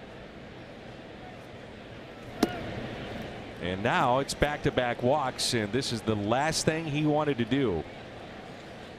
Bring Cespedes up as the tying run. He's popped 4 home runs. This is always the scary part when you're managing, is you always have to look ahead, right? So you look ahead as far as maybe the next inning or who's coming to the plate. But what you're really looking ahead at is if you're up 4-1 and all of a sudden now you got a guy on first and second, you're looking at one pitch can tie this game. And that's where the mind games start to play, as far as, okay, now what do you do? Who do you get up? What happens if this guy gets on base? Clearly he's lost a little bit of his mechanics right now, and run out there to slow him down, maybe remind him to get a little bit more on top of the ball. Like you said, give him a breath, but also you have to get somebody warmed up. So all these things are going on right now. Like I said, in the mind of everyone right now, you're still thinking you're one pitch away, one bad pitch away from a tie game.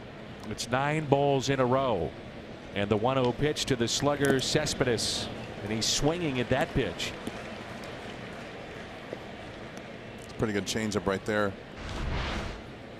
Gutsy call right here by Yachty too. I think that sometimes you just got to abandon the fastball and throw a different pitch. And if you're going to throw balls, you might as well try something different.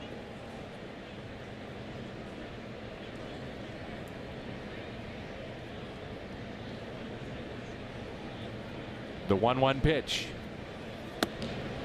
I would assume that Yachty on the previous pitch is thinking, okay, Cespedes, 9 straight balls sitting dead red.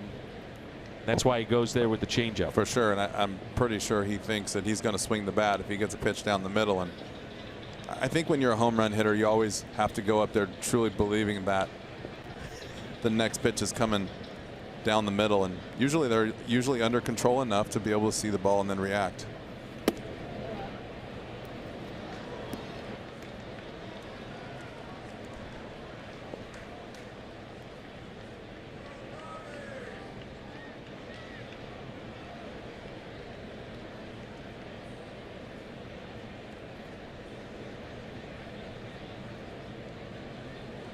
Big pitch here. 3-1. Cespedes hits it a ton. My goodness. Wow. And just like that, things unraveled quickly for Luke Weaver. It's a 3-run homer for Cespedes. Well, there's your fear. Yep. And there's a reason why it's a fear, Danny, because it happens all the time. And when you get behind and you start making bad pitches, you give everyone the confidence at the plate. That was just a really bad changeup that got up in the zone.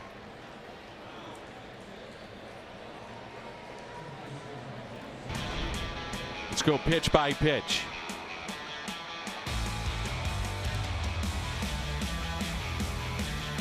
See, those 2 pitches are completely out of the zone, so he thinks he's going to bear down and throw one down the middle. And that time he did. Well, that ball was absolutely crushed by Cespedes. We haven't seen many go that far. And that's the thing, too, going back to, we always say this is the big leagues, right? Guys can hit. Just because you throw a changeup doesn't mean you don't have to locate. These guys can recognize pitches within a split second and swing through them just like he did. And you're right, hit that ball a long way. You know, Weaver got the first 2 outs of the inning on 5 pitches.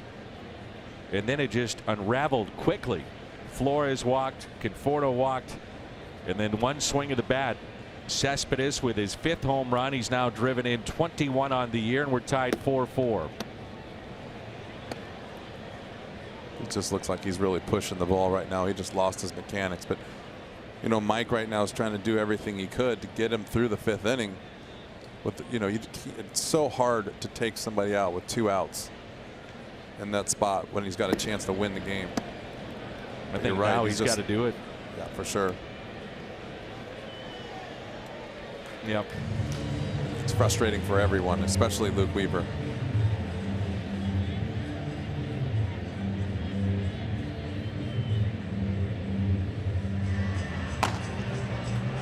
Dominic Leone has been throwing in the Cardinals pen. And that'll be it for Weaver. We're tied. It's 4-4.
charge to Weaver, and the big 3-run blast by Yoenis Cespedes moments ago. One of the longest home runs we've seen here at the ballpark. 463 feet.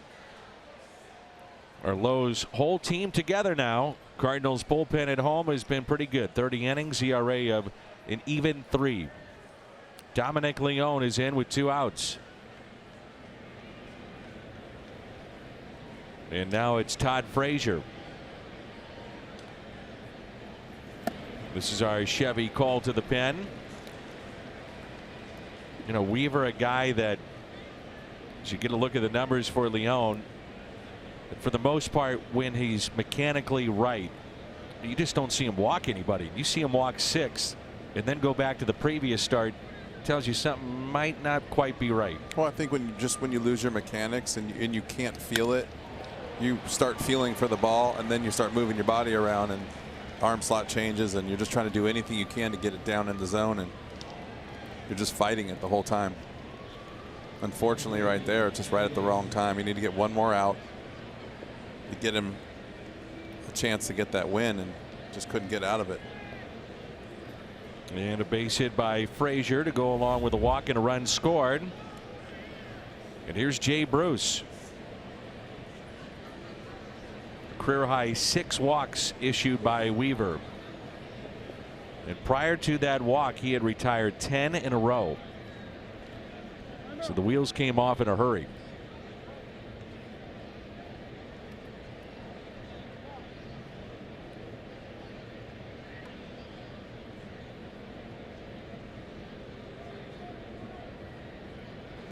So 2 outs and 2 on for Jay Bruce. It was an RBI triple back in the second. And he hits that down the left field line, tailing, and it's out of play. Last 5 Mets have reached, and this one a changeup up in the zone.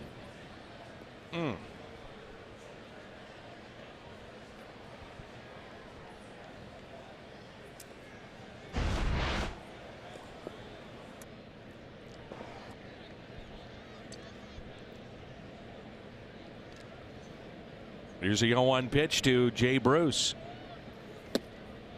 And it's 0-2. It's pretty impressive, that StatCast that can pull up those stats that quick. And you're right, I don't know if we've seen a ball hit like that here at this ballpark.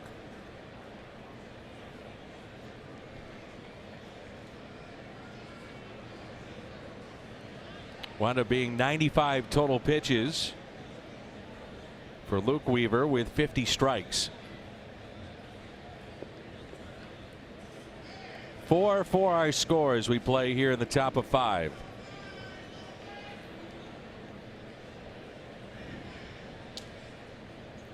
And the 0-2 pitch from Dominic Leone with 2 runners on.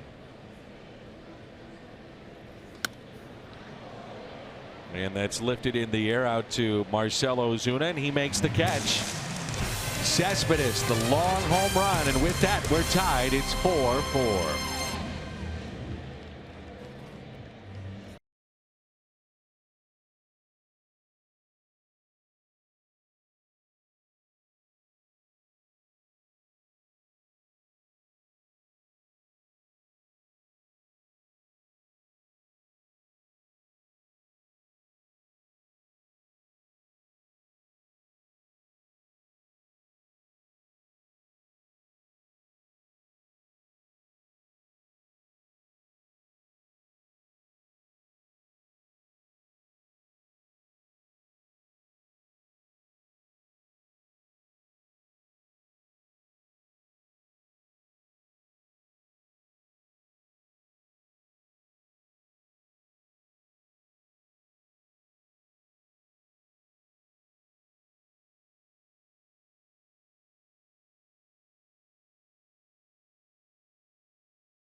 tomorrow for the Cardinals in Game 2.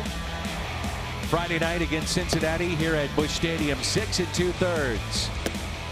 Gave up 1 run, struck out 3, and Michael Wacha gets the call in game number 2. Yoenis Cespedes with a ball that is still flying. 3-run homer. Boy, he crushed that. Well, here it is. Much talked about in New York and really across baseball. The Dark Knight working out of the bullpen. Matt Harvey. And this is our Chevy call to the pen. Our good friend Ray Fuse taking in Cardinals baseball tonight from the UMB Champions Club.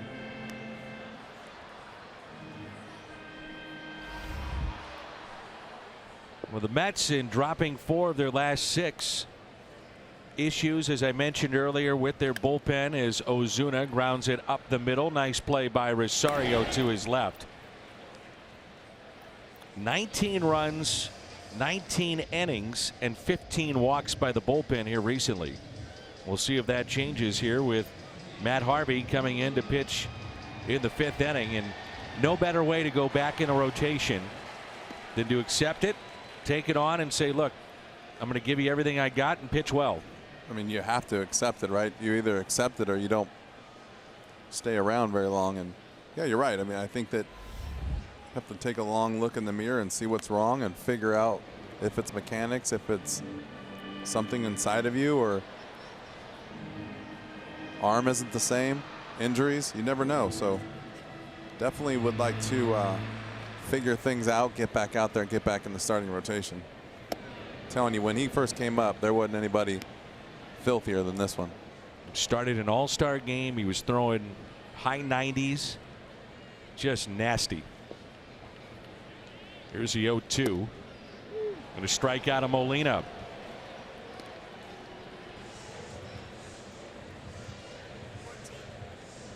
Calling all soccer fans, Soccer Night returns to Busch Stadium Thursday, May 17th. And fans purchasing this special theme ticket receive an exclusive Cardinals soccer jersey.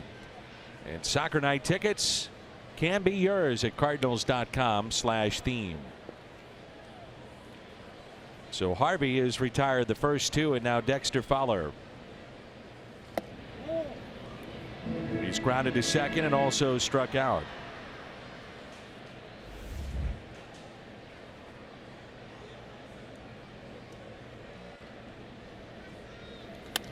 And he rips it into right field for a base hit.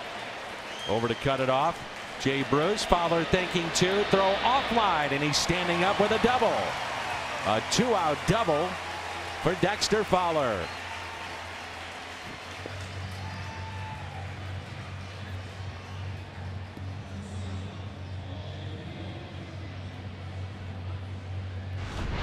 Take a look at our Chevy Fox tracks. Crazy this game is right here. That looks like the same pitch, the same swing as the ground ball earlier. He let the ball get a little bit deeper, and the ground ball turns into a line drive double. Opponent's average against Harvey coming into this appearance, it's over 300. One thing he has done on the plus side, he's throwing strikes. Not many walks in his starts, but velocity down, as we've talked about. Been averaging 92 to 93, and that's a much different look than the Matt Harvey we've seen. Well, that's the thing that concerns me the most, and that thing, you know, you can do a lot of things as a pitcher. Your mechanics can be off because of injury. You can tip your pitches. You can not feel good coming back from injury.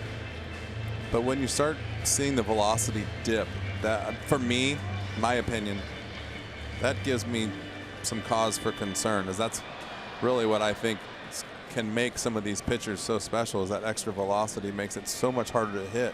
And when you start to see it dip, you have to take a look and see why, right? And it's hard at in this day and age too, with all this money being thrown around.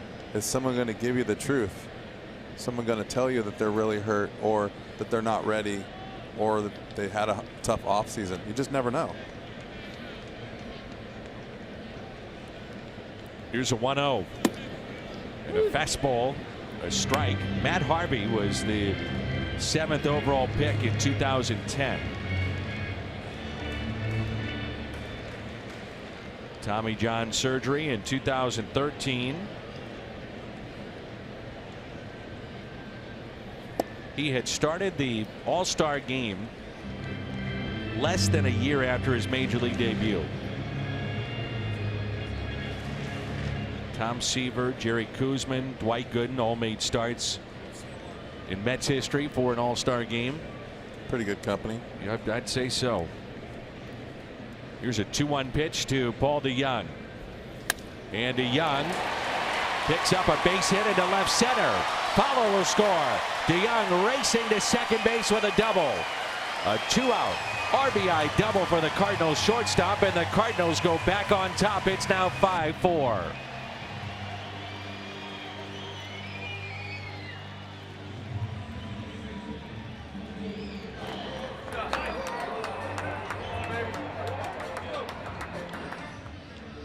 So back-to-back doubles for St. Louis.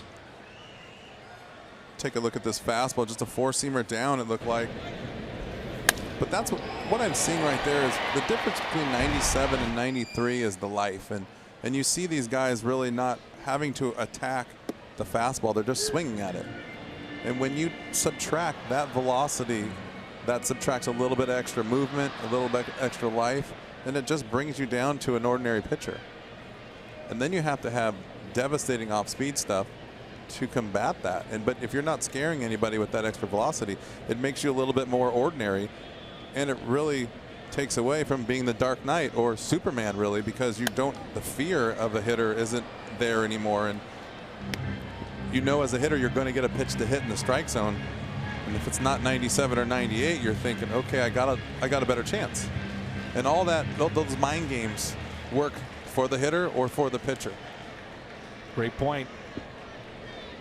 21 hits for DeYoung. 11 of those have gone for extra bases. Now, speaking of extra bases, Wong 2 for 2, 2 doubles. He's never had a 3 extra base hit game in his career. He could change that here. Cardinals with 8 hits, extra base theme. 5 of those have gone for extra bases. And Wong, a pitch that's up at 94. He swings through it and he strikes out. DeYoung puts the Cardinals back on top. The Mets killer. It's 5-4.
Luke Weaver, who went 4 2/3, 4 runs on only 2 hits, but one of those, the 3-run homer by Yoenis Cespedes, and he walked 6.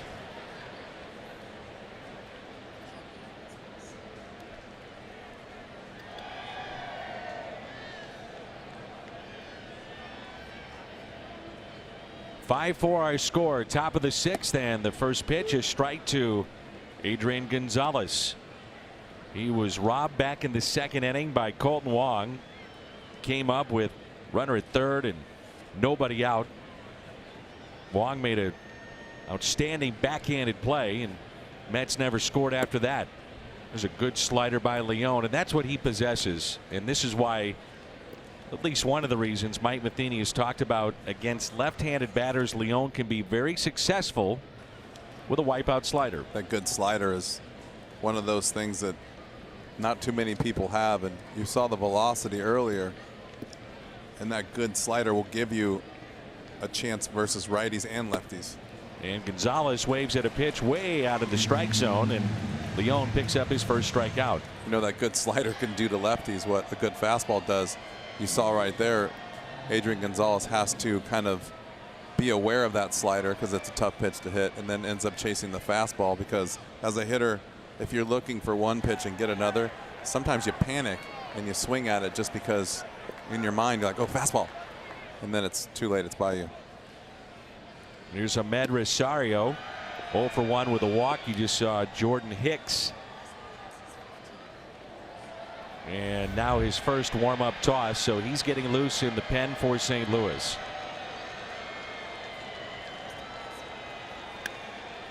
And a fly ball lifted out to Dexter Fowler in right. He puts it away for out number 2.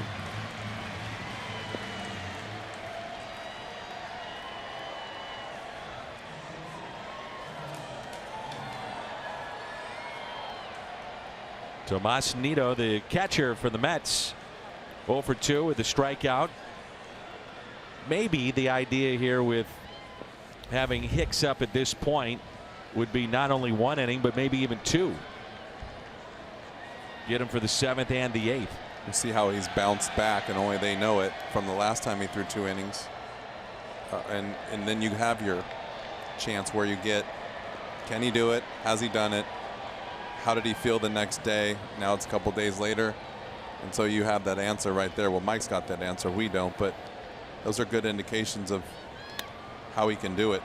Fly ball into center field, and the catch made by Tommy Pham. Dominic Leone, nice work with a 7-pitch 6th inning.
Puerto Rico, presented by Rums of Puerto Rico. It'll help benefit the victims of Hurricane Maria in Puerto Rico. Visit YadirMolina4.com for more info. There's Yadier Molina. Really good looking crowd here at the UMB Champions Club. That looks like your 8 kids right there. Let's see. All 8 of them. 1, 2, 3, 4, 5, 6, 7. There's one off there. Octomom sitting in the back. Yeah, Mom's had enough. I said to her earlier, I was like, you have the kids out? And she says, yes, and they're at that age where they just don't go by themselves anywhere anymore. Each one of them wants a friend, and then the next one wants a friend, and the next one wants a friend. So I have 4 kids, Jimmy, and if you want to come to the ballpark, you need about 20 tickets. Times 2 tonight. Here's the pinch hitter, Tyler O'Neill. Still looking for that first major league hit. I was talking with Tyler before the game, and I said, are you finally relaxed? He said, yeah, it took me about 2 plate appearances. So I'm still uptight, nervous, but kind of relaxed. Here it comes. He's going to get it now. He said that start over the weekend, once you get a start out of the way, that helps. He came up with the bases loaded over the weekend and got an RBI, but still looking for the first major league hit. The 2-1 pitch to Tyler O'Neill. Outside, 3-1.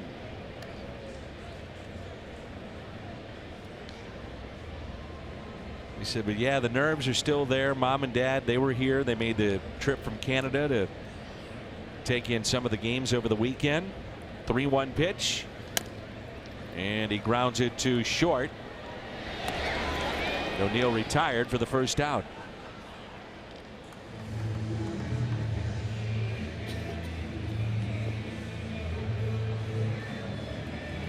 And the batter will be Carpenter, who has walked and scored back in the first. Matt Harvey in his second inning of work got the first 2 with a ground out, strikeout, then back-to-back doubles to put the Cardinals back on top, 5-4.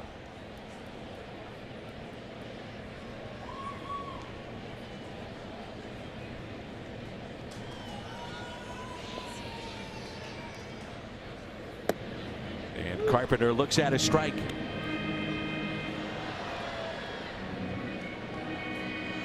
The UMB Champions Club. Jimmy would like to do all our telecasts from here in this prestigious club. And again, Monday, June 11th, that'll be the first of 3 in a row. The 11th, the 12th, the 13th, the Padres in town. And right now, only tonight, $95 tickets. All your drinks, food, big screen TVs, and air conditioning. And you know what? We're not really that high. It's a really nice view from here. It's a different angle, but you can see everything. You can see the ball going across the plate. Got a good angle at the whole field. And sometimes I think people get like, I don't want to sit up there. But this is a really good spot. One thing you do notice, and you can appreciate this if you pan to the left, how spacious that is. The outfield, a lot of ground to cover. As Carpenter pulls it foul, he's coming off an 11 pitch at bat back in the 4th. A lot of green.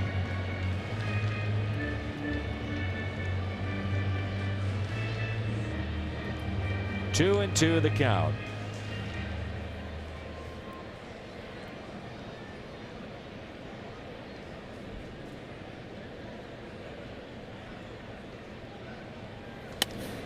In the air, out to center.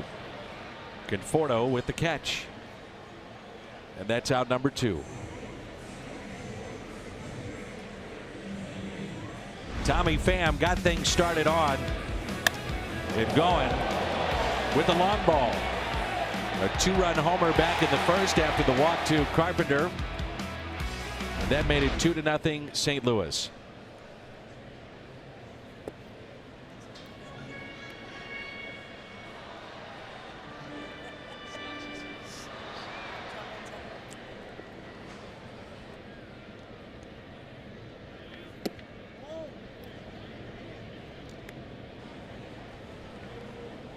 Not only the fastball, the velocity down, but the bite with the breaking pitch too. Not quite what we've seen in years past with Matt Harvey. And it's not to say it won't come back.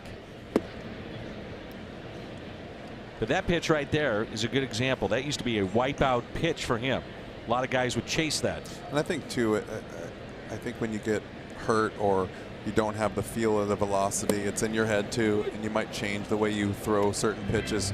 You don't have that same bite like you said, so now you're a little worried about throwing it in the same spot.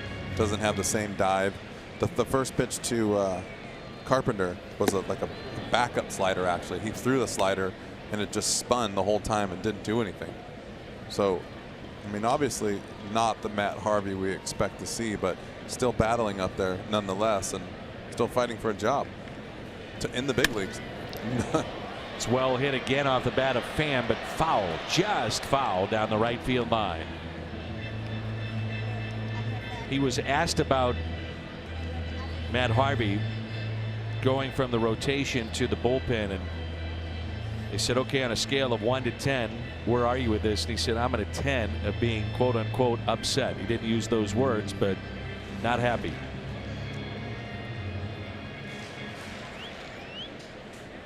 And the 3-2 pitch. And he walks Tommy Pham. First walk issued by Harvey.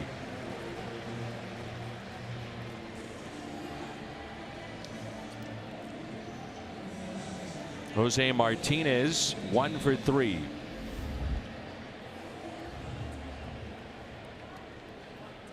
If you look at Pham, DeYoung, Molina, Martinez coming into this game, OPS plus of at least 144. That's 44% better than the league average. OPS plus takes a player's slugging percentage and you normalize that number across the league. As you look at on base plus slugging percentage, and it takes into account some of the external factors like ballparks and various things that can come into play. But the idea is that those four put up pretty good numbers here early on. Yes, and I almost interrupted you right there, but I think they were maybe checking on the pickover, but I thought maybe they were going to come out and see if everything was okay with him, with Harvey, because he wasn't, just kind of wandering around. Yeah. That's why I was trying to get your attention, but I don't want to interrupt. But I don't know, it's just not seeing, when you see something so good, then you watch it in a different light. It's just like something's wrong. Noah Syndergaard at the top step of the dugout, watching his teammate intently. A lot of times it's your teammates that can pick that up.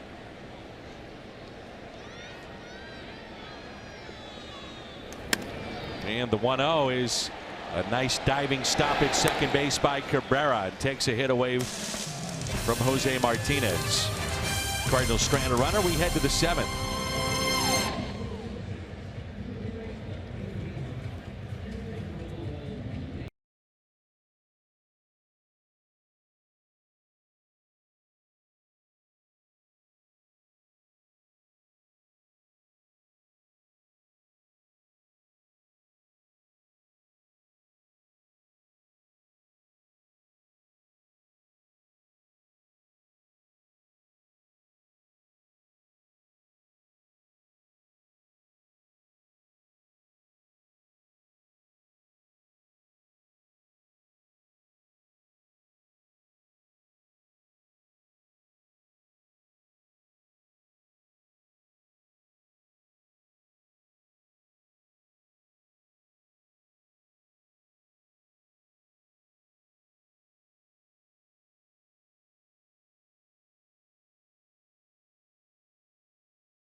Here's a look at your game summary, and on that highlight package, that play by Colton Wong may stand up to be the play of the game, with Adrian Gonzalez up, runner at third, nobody out, and Wong with a backhanded stop.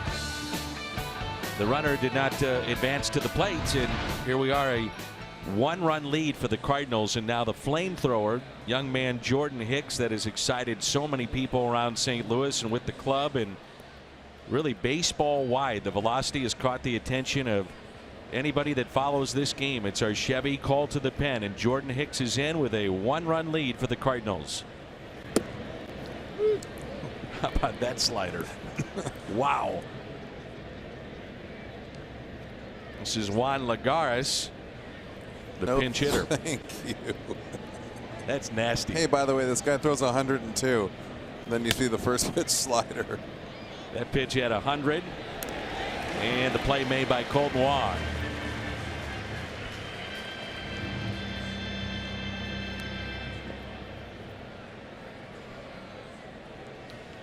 Jordan Hicks, the Hyundai pitch arsenal.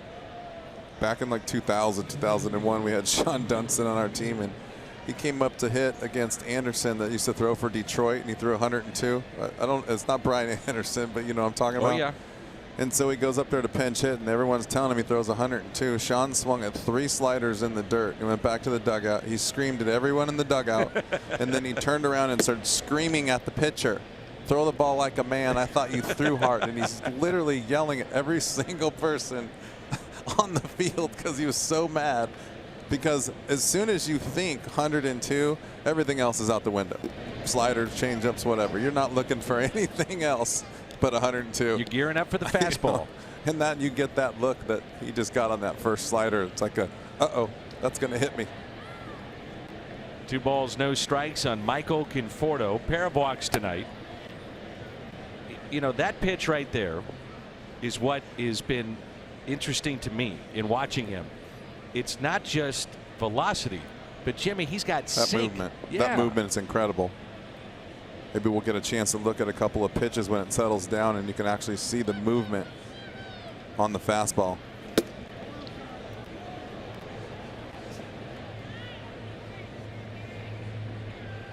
So 3-1 the count on Conforto. Jordan Hicks picked up his first major league win over the weekend. There's a fastball and a strike at 100. 3-2 the count. Hicks has not allowed a 2-strike base hit the entire year.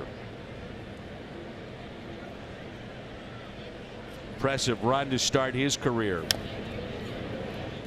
Good example of a little sink there. There was a little sink going down right there, and you can see too, sometimes it looks like he gives a little bit more effort and maybe the ball flatten out a little bit and the velocity doesn't change too much. So it is what it is. And then when you're nice and free, that little extra whip, the ball will run or sink.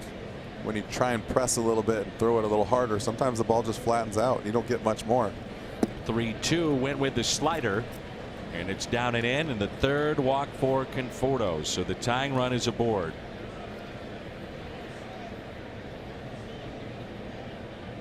So he went with a 3-2 slider. That's a good pitch in that situation. I like that call, but I think that slider was a little bit too big. All he needed right there was to throw it almost like not even a get me over, just a small tight slider for a strike. And sometimes that slider is so big it's hard to keep it in the zone. Cespedes tied the game up back in the 5th with a 3-run homer. Gets a fastball here at 100 for a strike.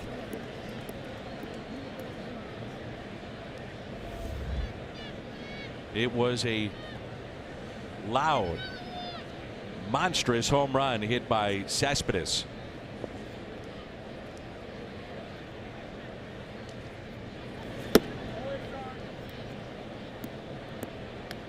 .463 feet just to the right of Big Mac land onto the concourse, and you don't see many hit there.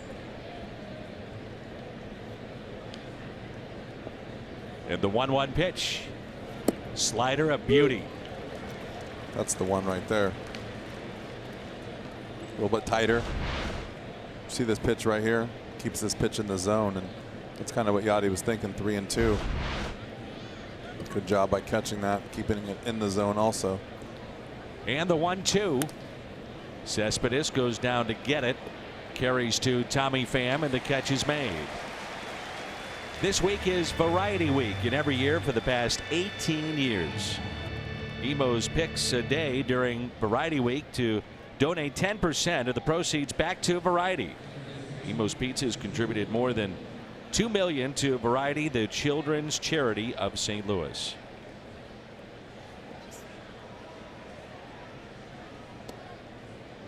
So with 2 outs, the batter will be Cabrera. I was thinking about what you said about that home run, and that's pretty impressive. I hate to talk about it because it's the other team, but when you don't see something every day, like I've never seen a ball hit that far to left field here. It's hard to imagine that it's 460 whatever. We didn't see it land. So how do they know where it went? It's a calculation of launch angle, velocity from the pitcher, velocity off the bat.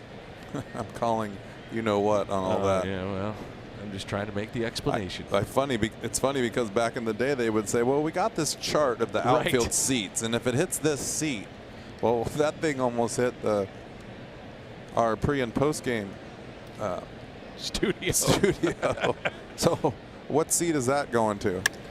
And the 0-1 is lined out to right center. There's Tommy Pham.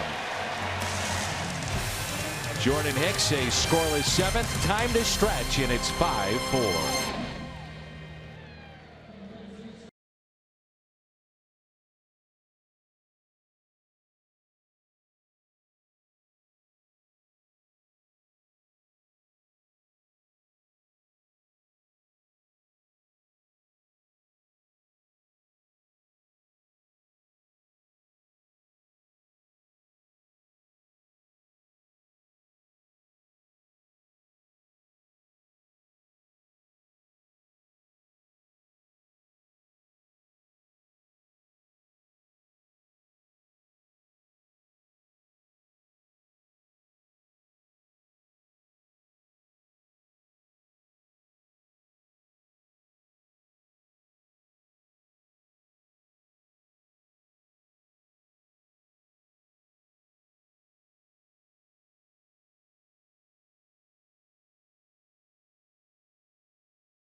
Furry friend happy. Take home a special Cardinals pet jar. And it's courtesy of Purina. And the pet treat jars are available upon gate entry to 30,000 pet lovers ages 16 and older. So get your tickets to the May 5th Cardinals game against the Cubs at cardinals.com/promotions. And again, that Saturday, May 5th, nearly sold out. So if you're thinking about coming to the ballpark, the Cubs weekend series, make sure get those tickets for the Saturday game right now. Honda home run inning. Cardinals hit a home run. The Gateway Honda dealers donate $1,000 to the Make-A-Wish Foundation of Missouri. So Matt Harvey, a couple of innings of work, and now Paul Sewald.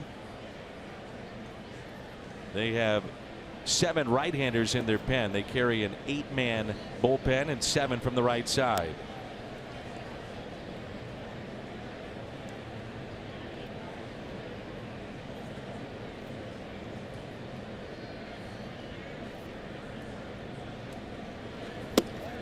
The pitch inside to Ozuna, who's 1 for his last 21.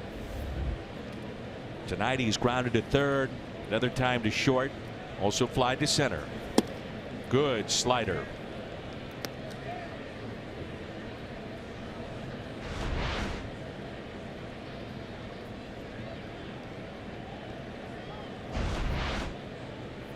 Two balls and two strikes. Ozuna hits a fly ball out to right. Catch made by Jay Bruce, and the first out here in the home half of the 7th.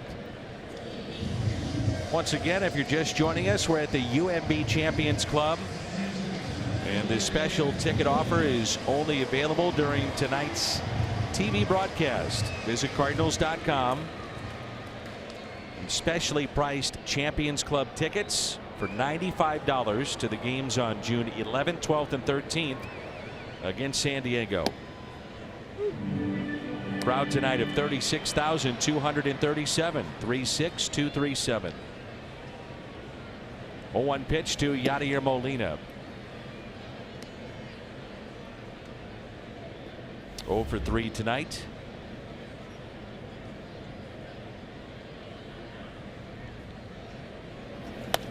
And Molina picks up a base hit into left.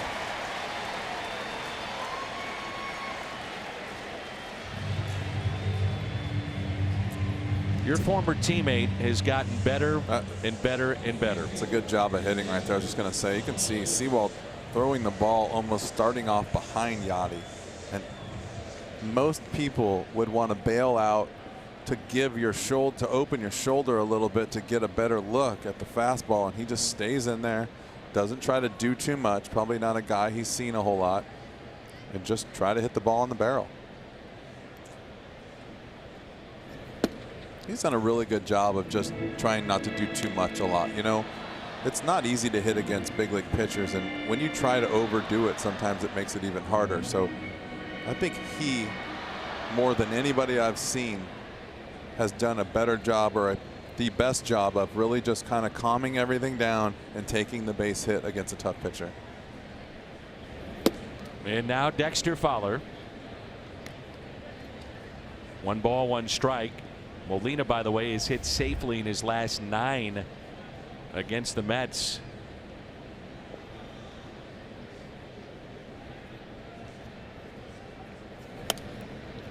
That pitch is popped up near the crowd and on a play, and a fan brought his glove and makes the catch. What a great angle from here we just saw, huh? Absolutely. Well, one way, by the way, Jimmy, to get out of any kind of rut is have your own bobblehead day. So over 40,000 bobbleheads were distributed over the weekend, and since that time on Saturday, Dexter has reached base in 7 of his last 12 plate appearances. He's mixed in a home run and a ground ball, and now he's hit into a double play. Forget those bobbleheads. Sometimes they can never help you, and I've been saying that forever. Start over.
Fox Sports Midwest is brought to you by Budweiser.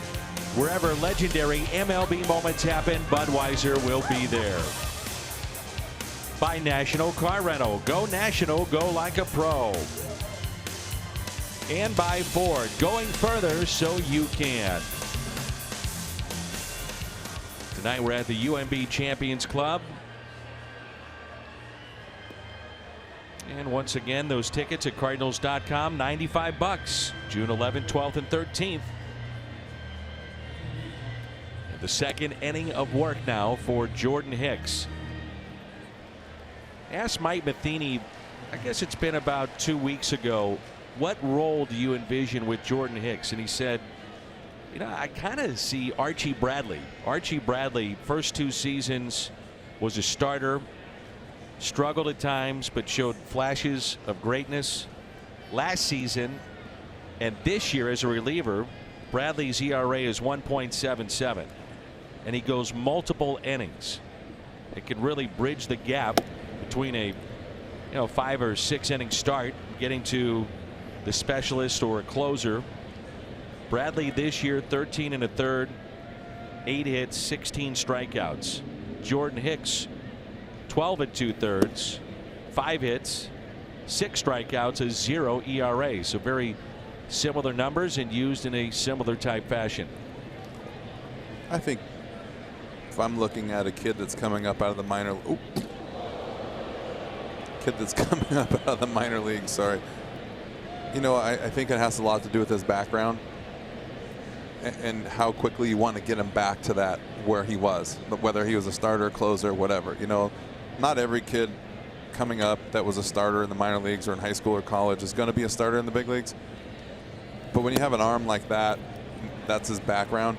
I think you try to use him the best you can and then work him back into that role. And sometimes that works, sometimes it doesn't. But yeah, I think young players that come up, I think you just try to keep them in the game whenever you can, however you can, until something opens up. Because having a guy like this getting this kind of experience, there's nothing better. And then hopefully something just plays out in a positive way. It's almost hard to give that crystal ball look, you know, and get them to where you hope they should be. It's a good slider to Jay Bruce. Again, batters 1 for 23 with runners on base against Hicks. I think what's been surprising is we talk so much about the velocity, and yet he only has 6 strikeouts. Catches your attention. Guys get geared up for that fastball. Try to put the ball in play. You don't want to strike out as a hitter. Make an adjustment. But like I said, I think, you know, the be-all perfect world, right? What are you going to do with this guy? And I think the answer that most people would give is just kind of see how it goes. Luke Gregerson throwing in the Cardinals' pen. Good fastball at 99. Go back to 1974. Cardinals history, longest streak by a Cardinals reliever to begin their career without allowing an earned run is 16 1/3 by Pat Perry back in the mid 80s. End of 85, beginning of 86. Good play by Yachty to keep that in front. Here's the thing too, give you an idea of how good this stuff is, but why he doesn't have a lot of strikeouts. When a guy comes in throwing this hard and he's only a 2-pitch pitcher, so when the ball comes out of the pitcher's hand, it's either straight or it's not, right? And if you have a bunch of good hitters that can decipher the difference between breaking ball and fastball, my objective would be to just not swing at anything that's spinning. Then you take your chances with the fastball. You go with that as long as you can go until that doesn't work for you. And if you have a whole team that can do that, or groups of guys that can do that, it makes it tougher on a pitcher like this. Jordan Hicks coming into the league, doesn't really know everyone, going off a scouting report. That's why you see so many pitchers over time develop another pitch, develop the cutter, have to have a changeup. Guys were working on splits when I came up, and everyone was trying to throw it. You're always looking for another pitch or another advantage as a pitcher on the mound. Here's a 3-2 pitch. And a ground ball, base hit under the glove of Martinez. And now Frazier advancing to third. That's a really good example of what I'm talking about. You get a breaking ball that he swings and misses. You get a breaking ball that he sees, a breaking ball that he sees, and he puts him back into a hitting situation. And even though that fastball's down and 99 miles an hour, he's able to get enough of the barrel on the ball to shoot it through the infield.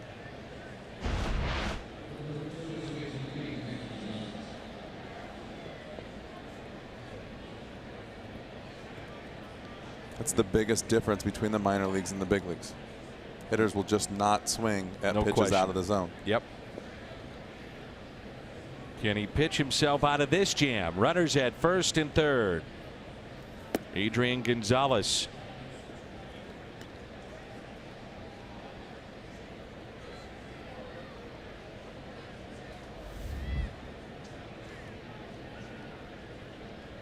Luke Gregerson has sat down.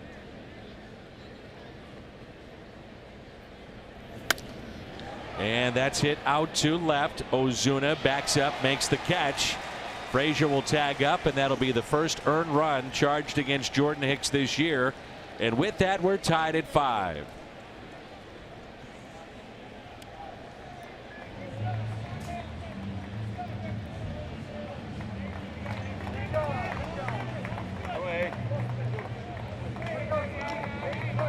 RBI for Gonzalez. That's number 12. And it ties the game up, and now Luke Gregerson coming on for St. Louis. The walk, the single, the sac fly. We have one out here in the 8th, and it's all knotted up at 5.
One out and a runner at first base.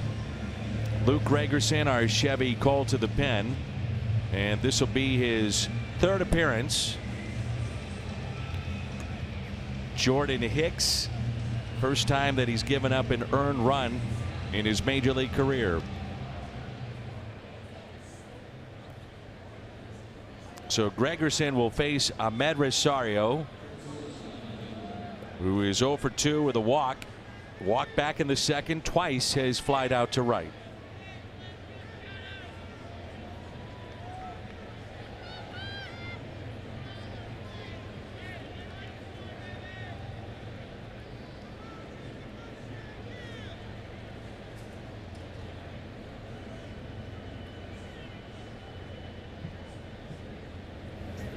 And the first pitch taken for a strike.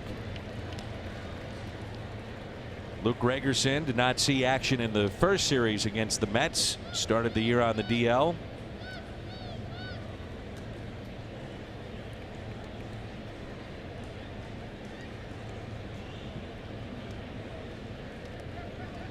Here's the 0-1. Look at that slider. Boy, that's good movement there. That's the pitch that's made him a lot of money.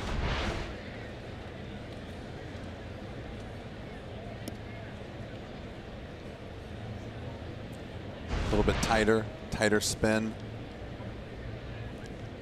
Good downward break.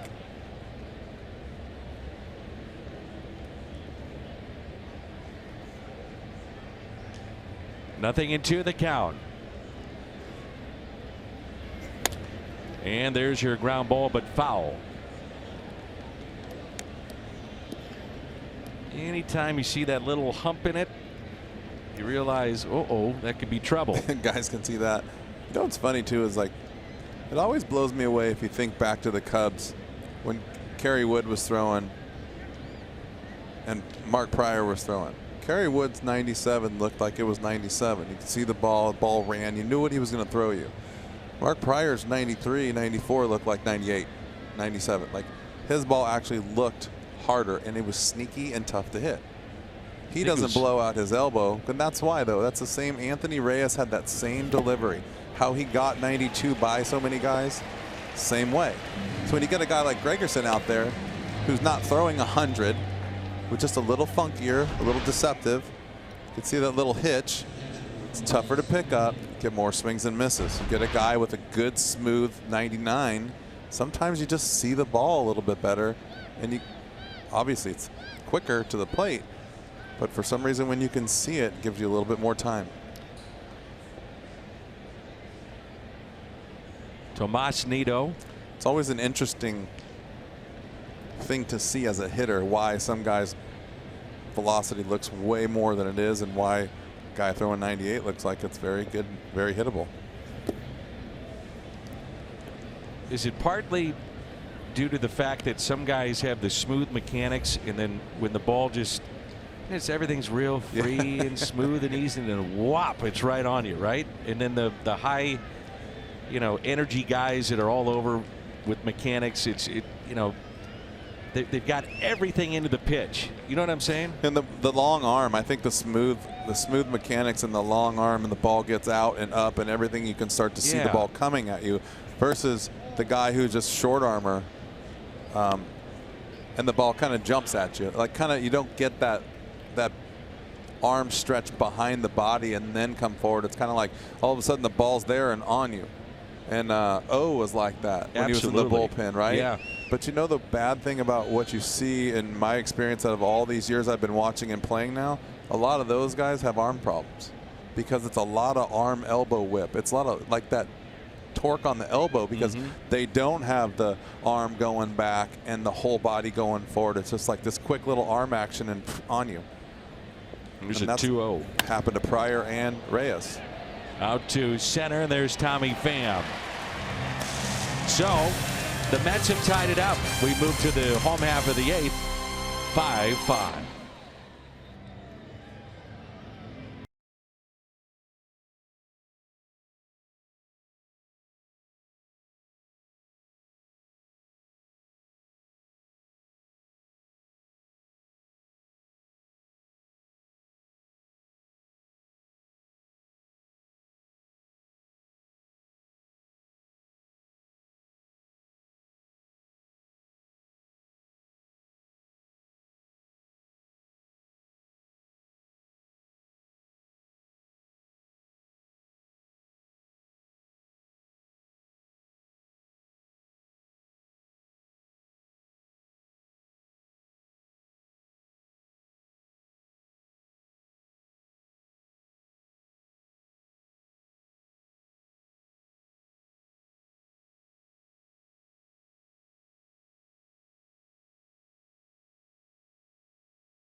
What a story. Two-way player. And now Paul DeYoung, speaking of young guys that can hit the long ball. DeYoung with an RBI double back in inning number 5. He comes in with 7 home runs, and 3 of the 7 have come in the 7th inning or later. And he looks at a strike, and it's 0-2.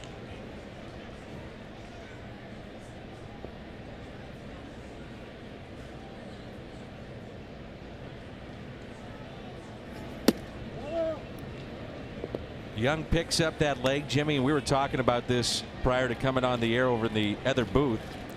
Picks up the front leg, kind of loads up, gets it down, and is still able to make an adjustment. It's basically his timing mechanism, but he stays on balance no matter when it goes back onto the ground. But he's super successful in that ball. He lets that ball travel just a little bit more because he can shoot it up to center, he can hit it in the gap in right center. He's pretty good at speeding up when the ball's on the inner half. The 2-2. And DeYoung hits it in the air out to shallow right. Jay Bruce, former Red, makes the catch. And there's one down.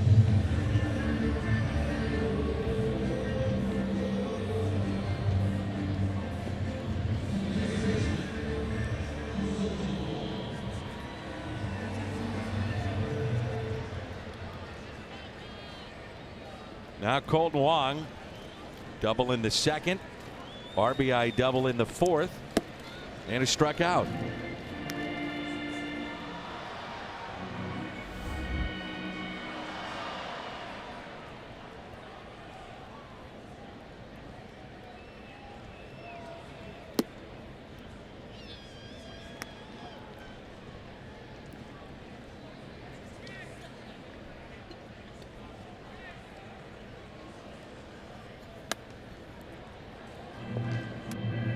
Folks, I got to tell you, I work with a number of different partners that always pick up little intricacies in the game of baseball.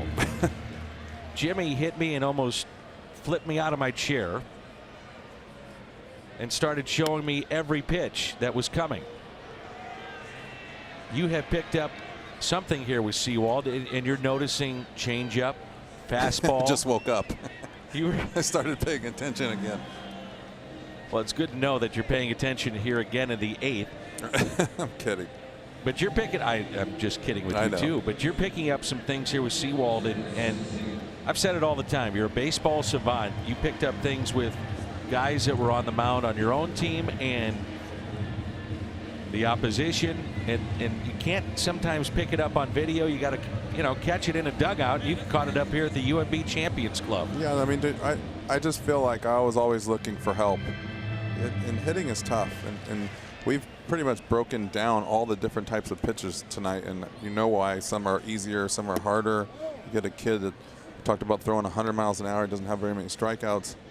All these little different things. So when you get beat over and over and over, you look for ways to get on base, get hits, and the one way you can do that is eliminating his best pitch.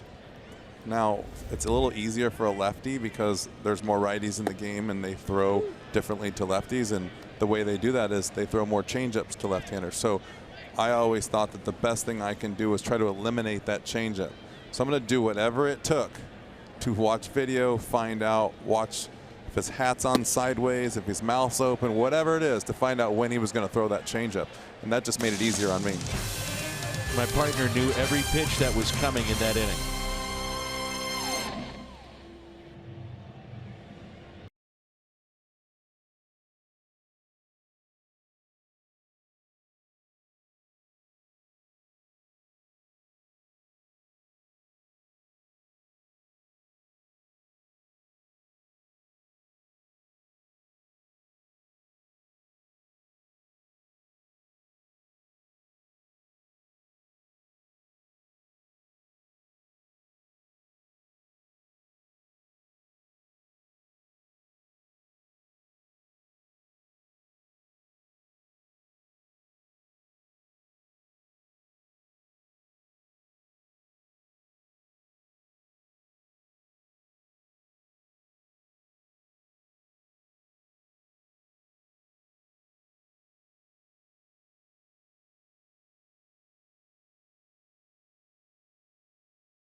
Champions Club, our annual telecast, as Greg Holland takes over. Slowly but surely, the Cardinals hoping that he's getting back into game shape and a better feel for his pitches. 4 1/3. The 8 walks is what really has cost him. Well, and those walks all came right away. I mean, to be fair, he wasn't really ready. And I still think there's a little bit inside of Greg Holland that was trying to really overthrow that first day and really make an impression and try to be too fine, and just didn't have what he was used to having. And sometimes that, I mean, your ego is going to play a game with you right there, where you're going to come in and show your new team what you got. And if you're just a tad bit off or just not ready to go, it's going to mess with you. And definitely think that he's got another outing or two and he's going to be right where he needs to be. Here's Brandon Nimmo. He was the starting center fielder on opening day for the Mets, as Conforto was coming back from his shoulder injury. And the 1-1 pitch. Remember, the Cardinals picked him up hours before the first pitch of the regular season, talking about Greg Holland, and then went down to Jupiter and threw on the side. Then a couple of appearances against the minor leaguers. But this is Major League Baseball, and you made the valid point earlier. Minor leaguers may chase, major leaguers don't. It's the same difference too of the pitching 2-0 in the minor leagues. Are going to get a fastball, probably middle away. In the big leagues, no way. Not if you're a good hitter. 1-2, and that's much sharper there. The strikeout for Greg Holland. Plaza Tire Fox Tracks. See this pitch right here. This is a good slider, tight. See right there, no real hump. Going back to what you're talking about, eliminating pitches, right? Lefty facing a righty. Going to throw me a fastball, comes out a certain way. Slider comes out pretty much the same. Can't eliminate that. Curveball will jump out of the hand right away and shoot up over the hand, so you'll see the hump in it. The changeup, just like the fastball, with no velocity. So now I know fastball, curveball. Slider, you can see the spin. I don't want to deal with the changeup if I don't have to. So that is my goal, is to figure out when he's going to throw it. And you were talking about in the break, you try to pick up any little thing that you can with a pitcher. And you were talking about the flimsy glove that sometimes you would see with a pitcher. So if they're digging in to get a grip, the flimsiness of the glove may give away the pitch. Yeah, it can give away fastball or changeup, just depending on if you can figure out. Also, sometimes you can figure out what they set in their glove by watching video. And then the old days, when they move the ball, okay, there goes that pitch, because you can't move the ball and still hold on to a curveball or a changeup as often. It's a little tougher to do. A lot of guys have been really working on that. I've been watching over the years. Well, they'll be able to spin, and then the good pitchers that are making an adjustment to not tip, spin the ball, and then go to whatever. It's when you set a certain pitch. The split-fingered fastball was the one that started all the guess what I found or guess what I could see, because sure, you couldn't go in there and move the ball at all. You had to go right to it as a very sensitive pitch, and then you throw the split. But when you started spinning, you see the wrist moving, you see the veins and the tendons moving. You're getting away from the split, going to either a fastball or slider. I think fans would find that fascinating because, you know, normally it's very simple. It's the pitcher against the hitter, but you don't think about all the little things that you might be able to pick up. Go blind staring at tape for hours. I bet. And have guys over my shoulder and other guys helping and guys on video and video guy underneath. I mean, every team does it. It's just how badly do you want to do well? Do you want to study? Do you care? Teams give location from second base. The Toronto Blue Jays were notorious in their winning years for giving location. It's part of the game. That's hit up the middle. DeYoung to his left. Nice play. Great play. Boy, Paul really moving well towards the second base bag. Much better than a year ago. That man right there might help you a little bit. Ooh, you bet. You know what's interesting? You just saw it. We got a great angle right here. You saw Okendo. You know what he was just looking at? He was looking at the replay to watch his feet, to make sure. It's hard to watch it in full speed, but he kind of glanced up there to watch the replay to see how the transition goes, see his feet move. And if he sees something wrong, don't think he won't be like, hey, go watch the replay of that. You did this. Even though it was a great play, he's still teaching.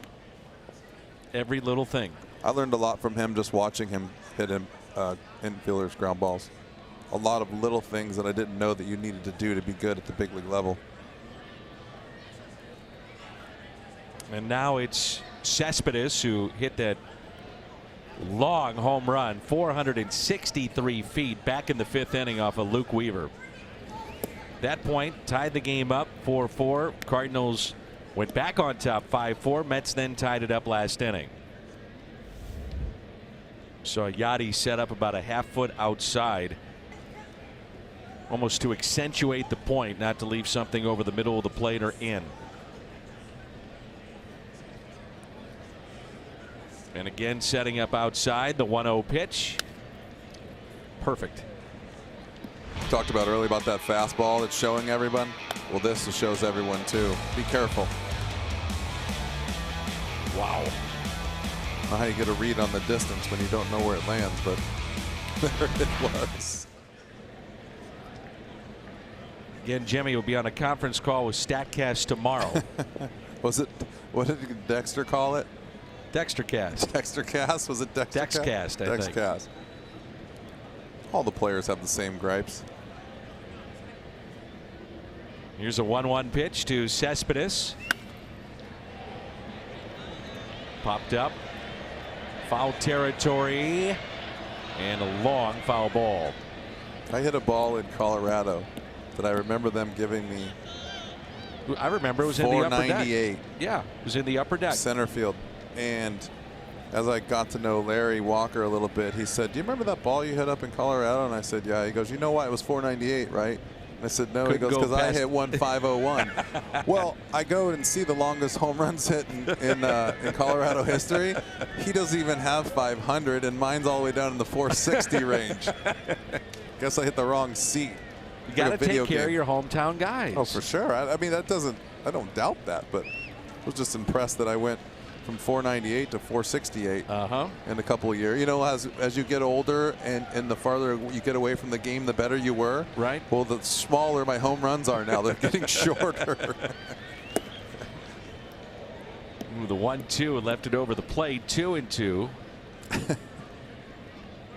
Remember Cespedes and maybe seeing the ball a little bit better, but he had a 12-pitch at bat earlier in the game. Wound up being a line out, so he's starting to see the ball looks like a little better. For sure. There's sometimes you have an aha moment in an at bat, and you're like, oh, there it was, and you take off from there on. A swing and a miss. He strikes out for the second time, and he's up to 39 this year. We head to the bottom of the ninth. The top of the lineup. The Cardinals. They'll try to walk it off against New York when we come back.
out of the pen for the New York Mets are Chevy, called to the pen. Already a record of 2-0 in 10 games in a 2.19 ERA. We've seen him as a starter, but now working out of the bullpen for the Mets, and he'll get the top of the lineup here in the home half of the ninth in a 5-5 game. Game one of this 3-game series.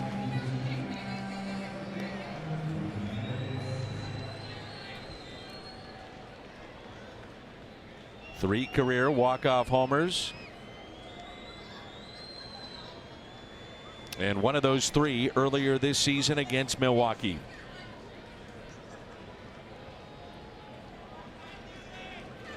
Cardinals have out hit the Mets 9-4. And the first pitch taken low.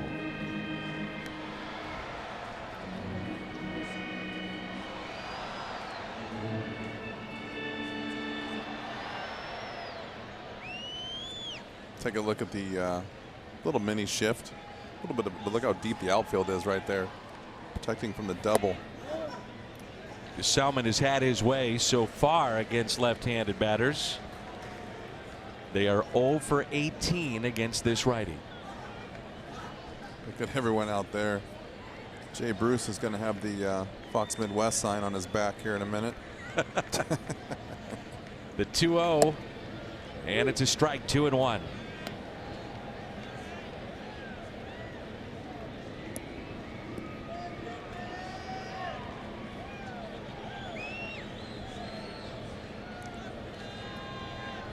That's about as deep as you could play in this ballpark.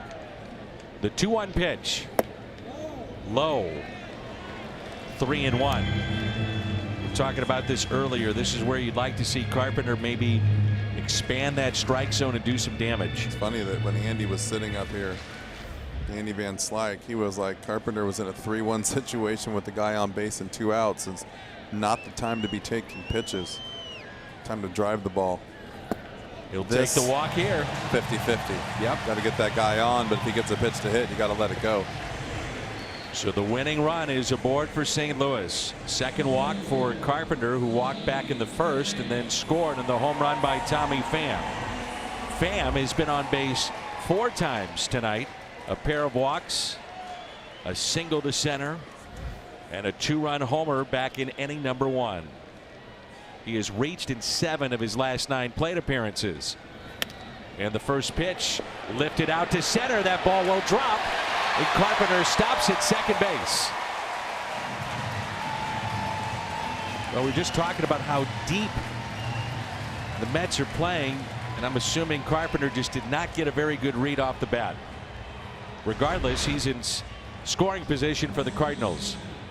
I think sometimes in the heat of the moment, you don't really remember to look at how deep the outfielders were. Also, too, there's always that fear factor. You don't want to get doubled up in the 9th inning. I like this play right here. Harrison Bader. Get some legs out there. Now you got a guy who can score on anything. Yep. A guy can score on a double play right here, or a wild pitch. Anything can happen with speed. This crowd comes alive here at Busch Stadium. Jose Martinez at the plate. The slider, a good one for strike 1.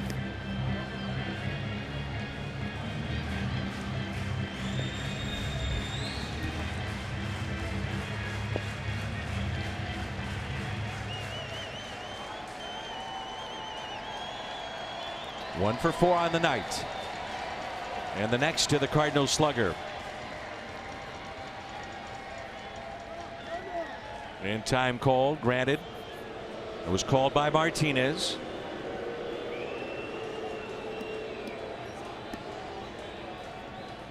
This is in the spot right here where La Russa used to yell and yell and yell. Just get a base hit. Don't try to do too much. It's when you learn as a young player, a lot of the veteran pitchers will try to expand the zone because they know you're trying to be the hero. As you learn as you get older that now you combat that as a hitter and know that they're going to kind of fish around the plate. Just a couple of base hits and a walk, score the run before the homer does all the time. I think he drove that in my head after about 3 years. I bet. Over and over and over. You learn more on the bench, though, with a guy like Tony than you do playing, because you listen to him preach. 1 ball in, 2 strikes. Cabrera, the second baseman of the Mets, trying to keep Bader fairly close at second base, and Jose Oquendo, from our vantage point, saying get a bigger lead, stretch it out. That's an advantage for the Cardinals, too, because with a guy like Martinez hitting, he can drive the ball that way or even just poke it into right field. Second baseman isn't anywhere close to where he's supposed to be. The 1-2, the swing and a miss. He struck him out.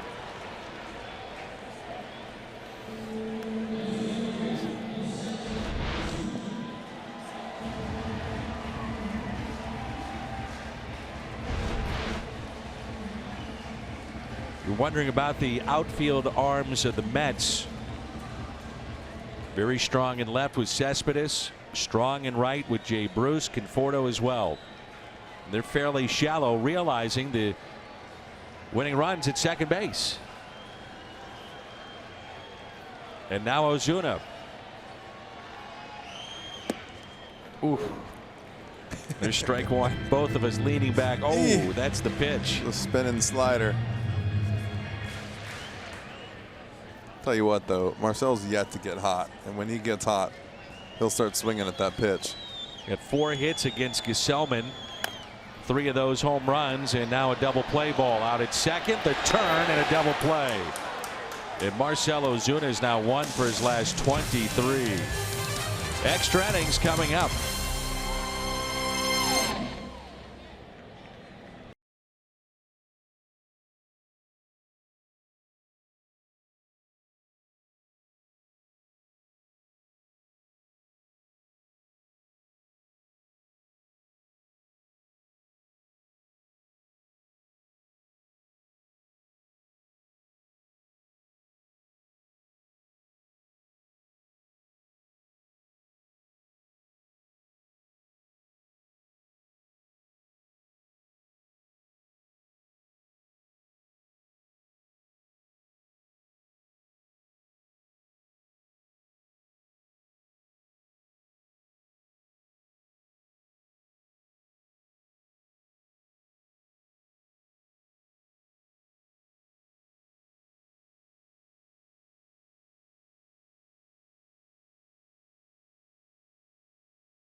And Jed Jerko is into the ball game. He'll take over for Carpenter at third. Mets will have Cabrera, Frazier, and Bruce as we play here in the 10th inning. Cabrera came in at the start of play tonight, leading the league in batting average at .354. He's 0 for 3 with a walk.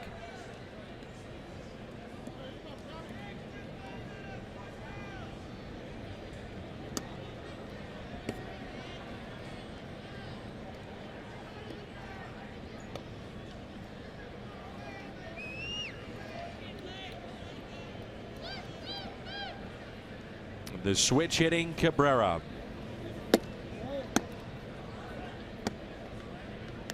He's got his power from this side of the plate primarily this year.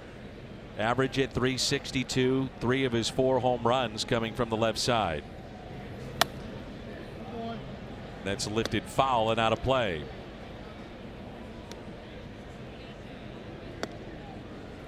He has been the best 7th inning or later with a .487 average. Cabrera.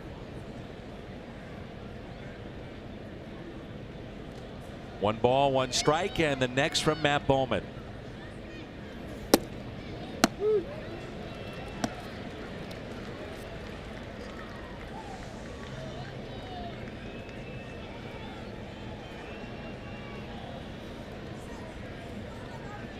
Game 2 will feature Michael Wacha and Steven Matz tomorrow, coming your way at 6:30. And the 1-2 pitch. Change up, down and away, 2-2.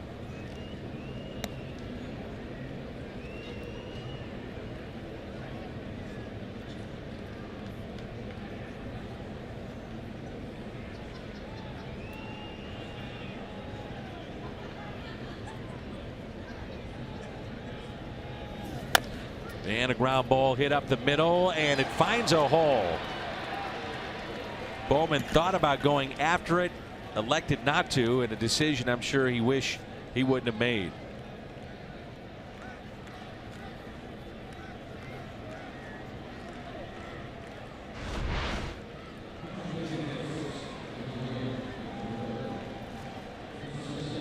And always that fine line of should I or shouldn't I? Yeah.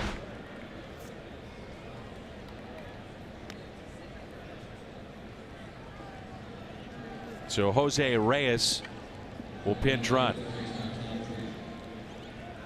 Good news in that is he's not hitting, because he is a Cardinal killer. Well, when he first burst onto the scene, and he was such an exciting player. He used to drive me crazy. He would always hit the ball to the opposite side of the outfield that I was standing on every time. And back in safely.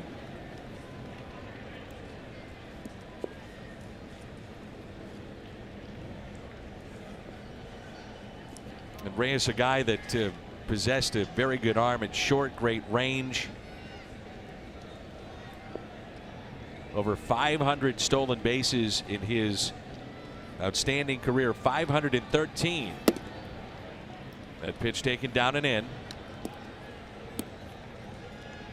A switch hitter, Reyes was, and a lot of triples over the years.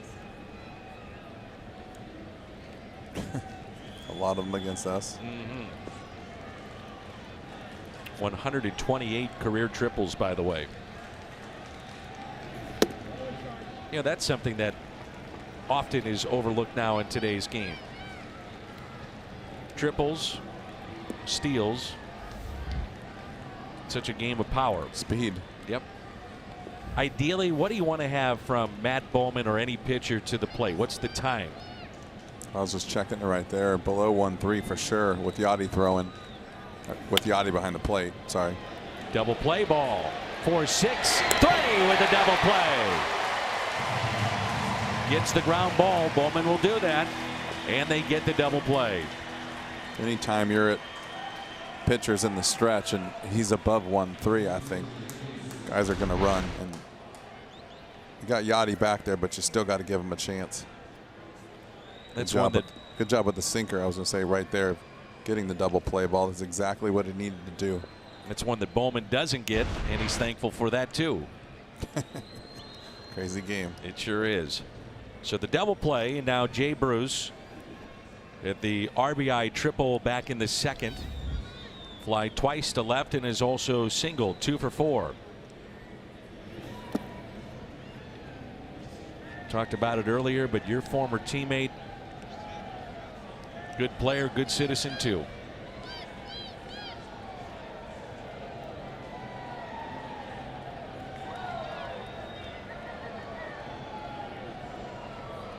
Two outs and nobody on, and the 1-0 pitch to Jay Bruce.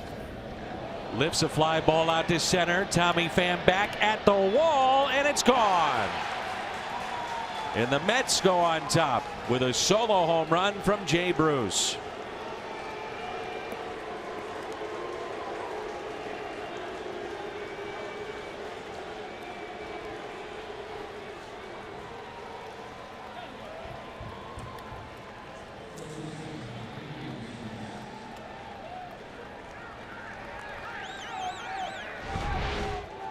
3-hit night for Jay Bruce, and now a double away from the cycle. I was talking about how as an outfielder or as a student of the game, you kind of see the same guys on the highlights all the time. That's the same Jay Bruce all the time. Ball down, out over the plate, off speed. He can drag. He's got a little bit of a long swing at times, and he can kind of just drag his bat, but he's got ridiculous power. Cardinals appealing whether or not he stepped on the bag at first.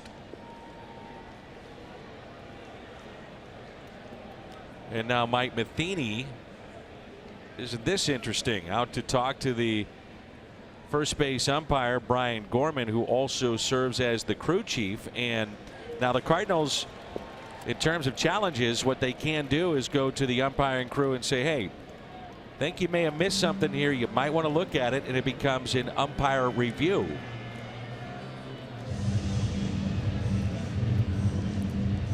Take a look now at the home run trot of Jay Bruce.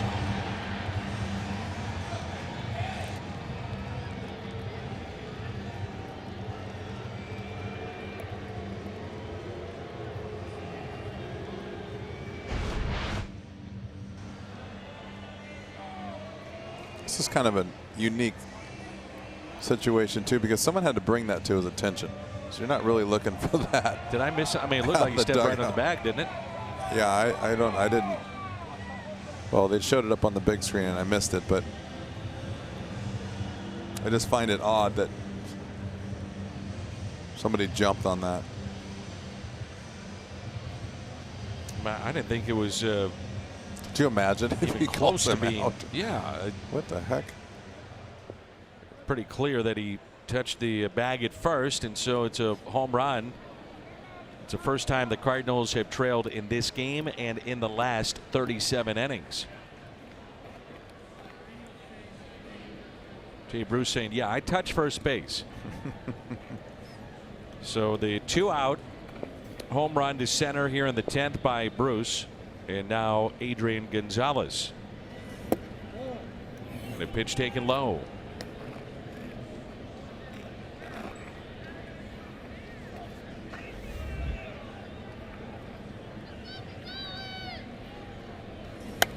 Gonzalez had a sac fly. RBI back in the 8th off of Jordan Hicks to tie the game up.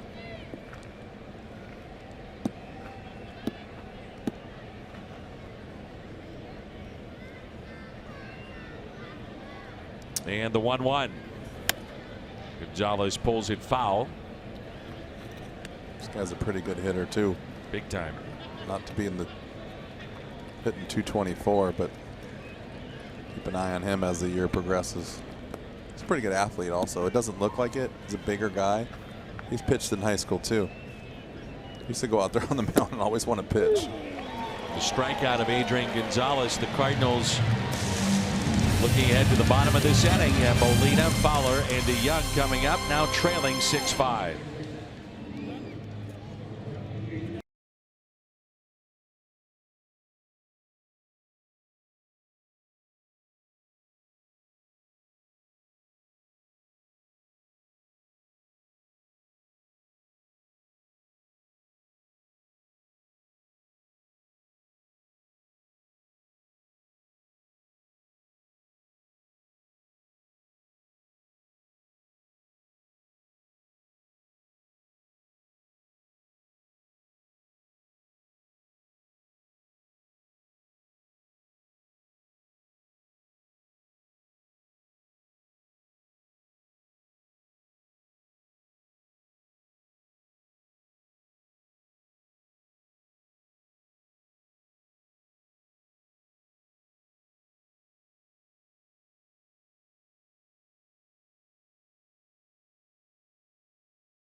Sports Midwest. Steven Matz and Michael Waka.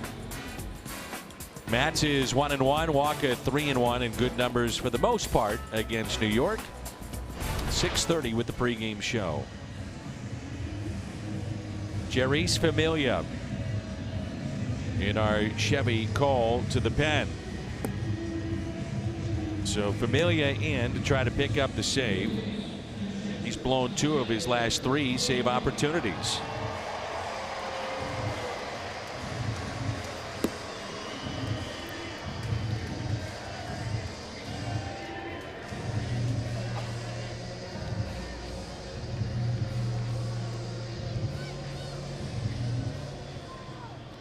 So here's Yadier Molina, 1 for 4 on the night. 3 hits in 5 plate appearances against Familia. For Jay Bruce, his 6th extra inning career home run, but the first since all the way back in 2013. He's given the Mets this 1-run lead. And strike 1.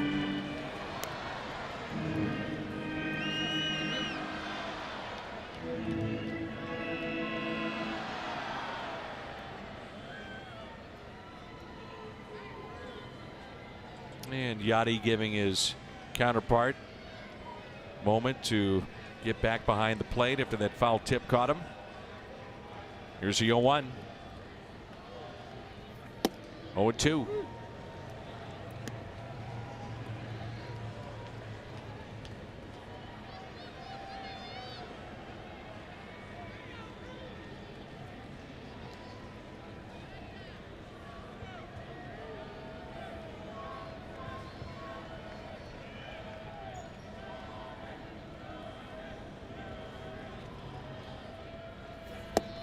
And he struck him out.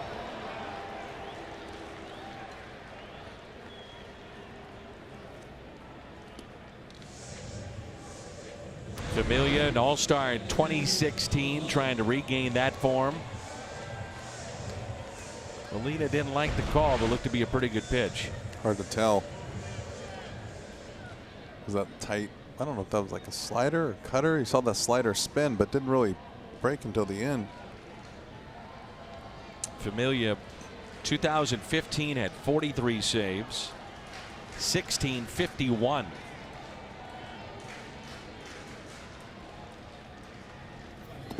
And last year had surgery and missed about 4.5 months, recorded just 6 saves.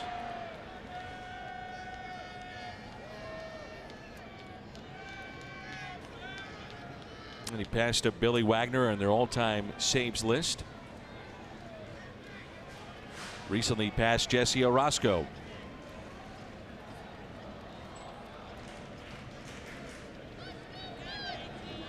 The 1-0 pitch.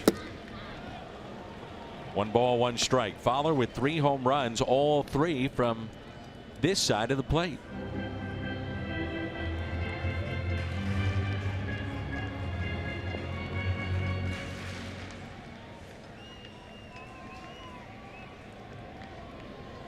One ball and 1 strike.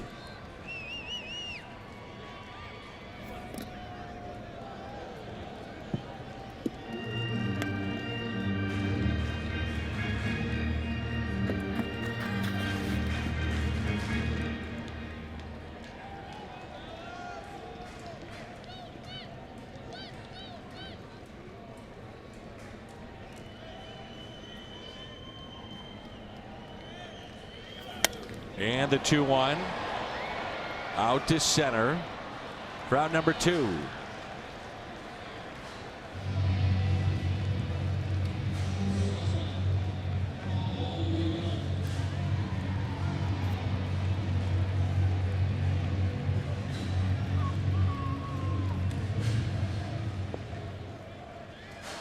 Here's Paul DeYoung, the final hope for the Cardinals.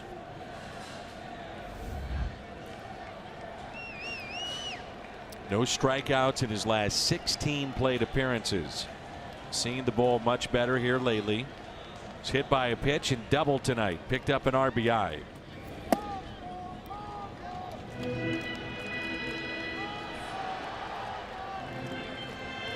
Crazy how quickly things can go from just kind of sophomore slumpish to picking things up. I truly think he found something there in Chicago when he started talking about not hitting the ball the other way. And sometimes that really means you just got to let the ball travel a little bit longer.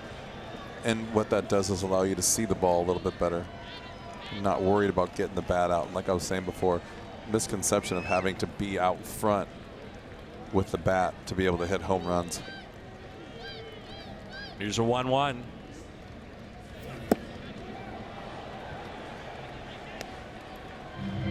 And the Cardinals down by 1 run and down to their final strike.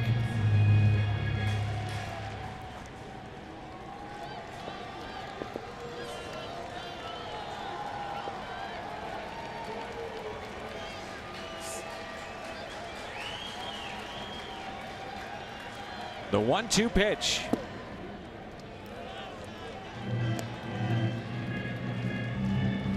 The Cardinals cannot come back. This would be a tough loss, leading for the better part of the game. And for the Mets, a nice win on the road to come back late.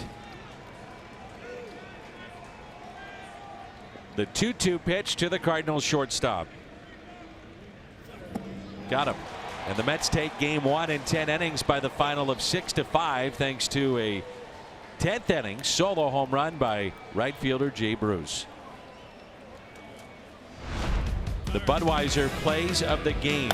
This 3-run homer by Yoenis Cespedes hit it a long way, 463 feet. And then this home run with 2 outs, Jay Bruce. Your Budweiser plays of the game. Much more to come from Ballpark Village in our studios. Fox Sports Midwest. Cardinals fall 6-5. And up next, it's Missouri Lottery Cardinals Live. Stay with us. Post-game show comes your way next.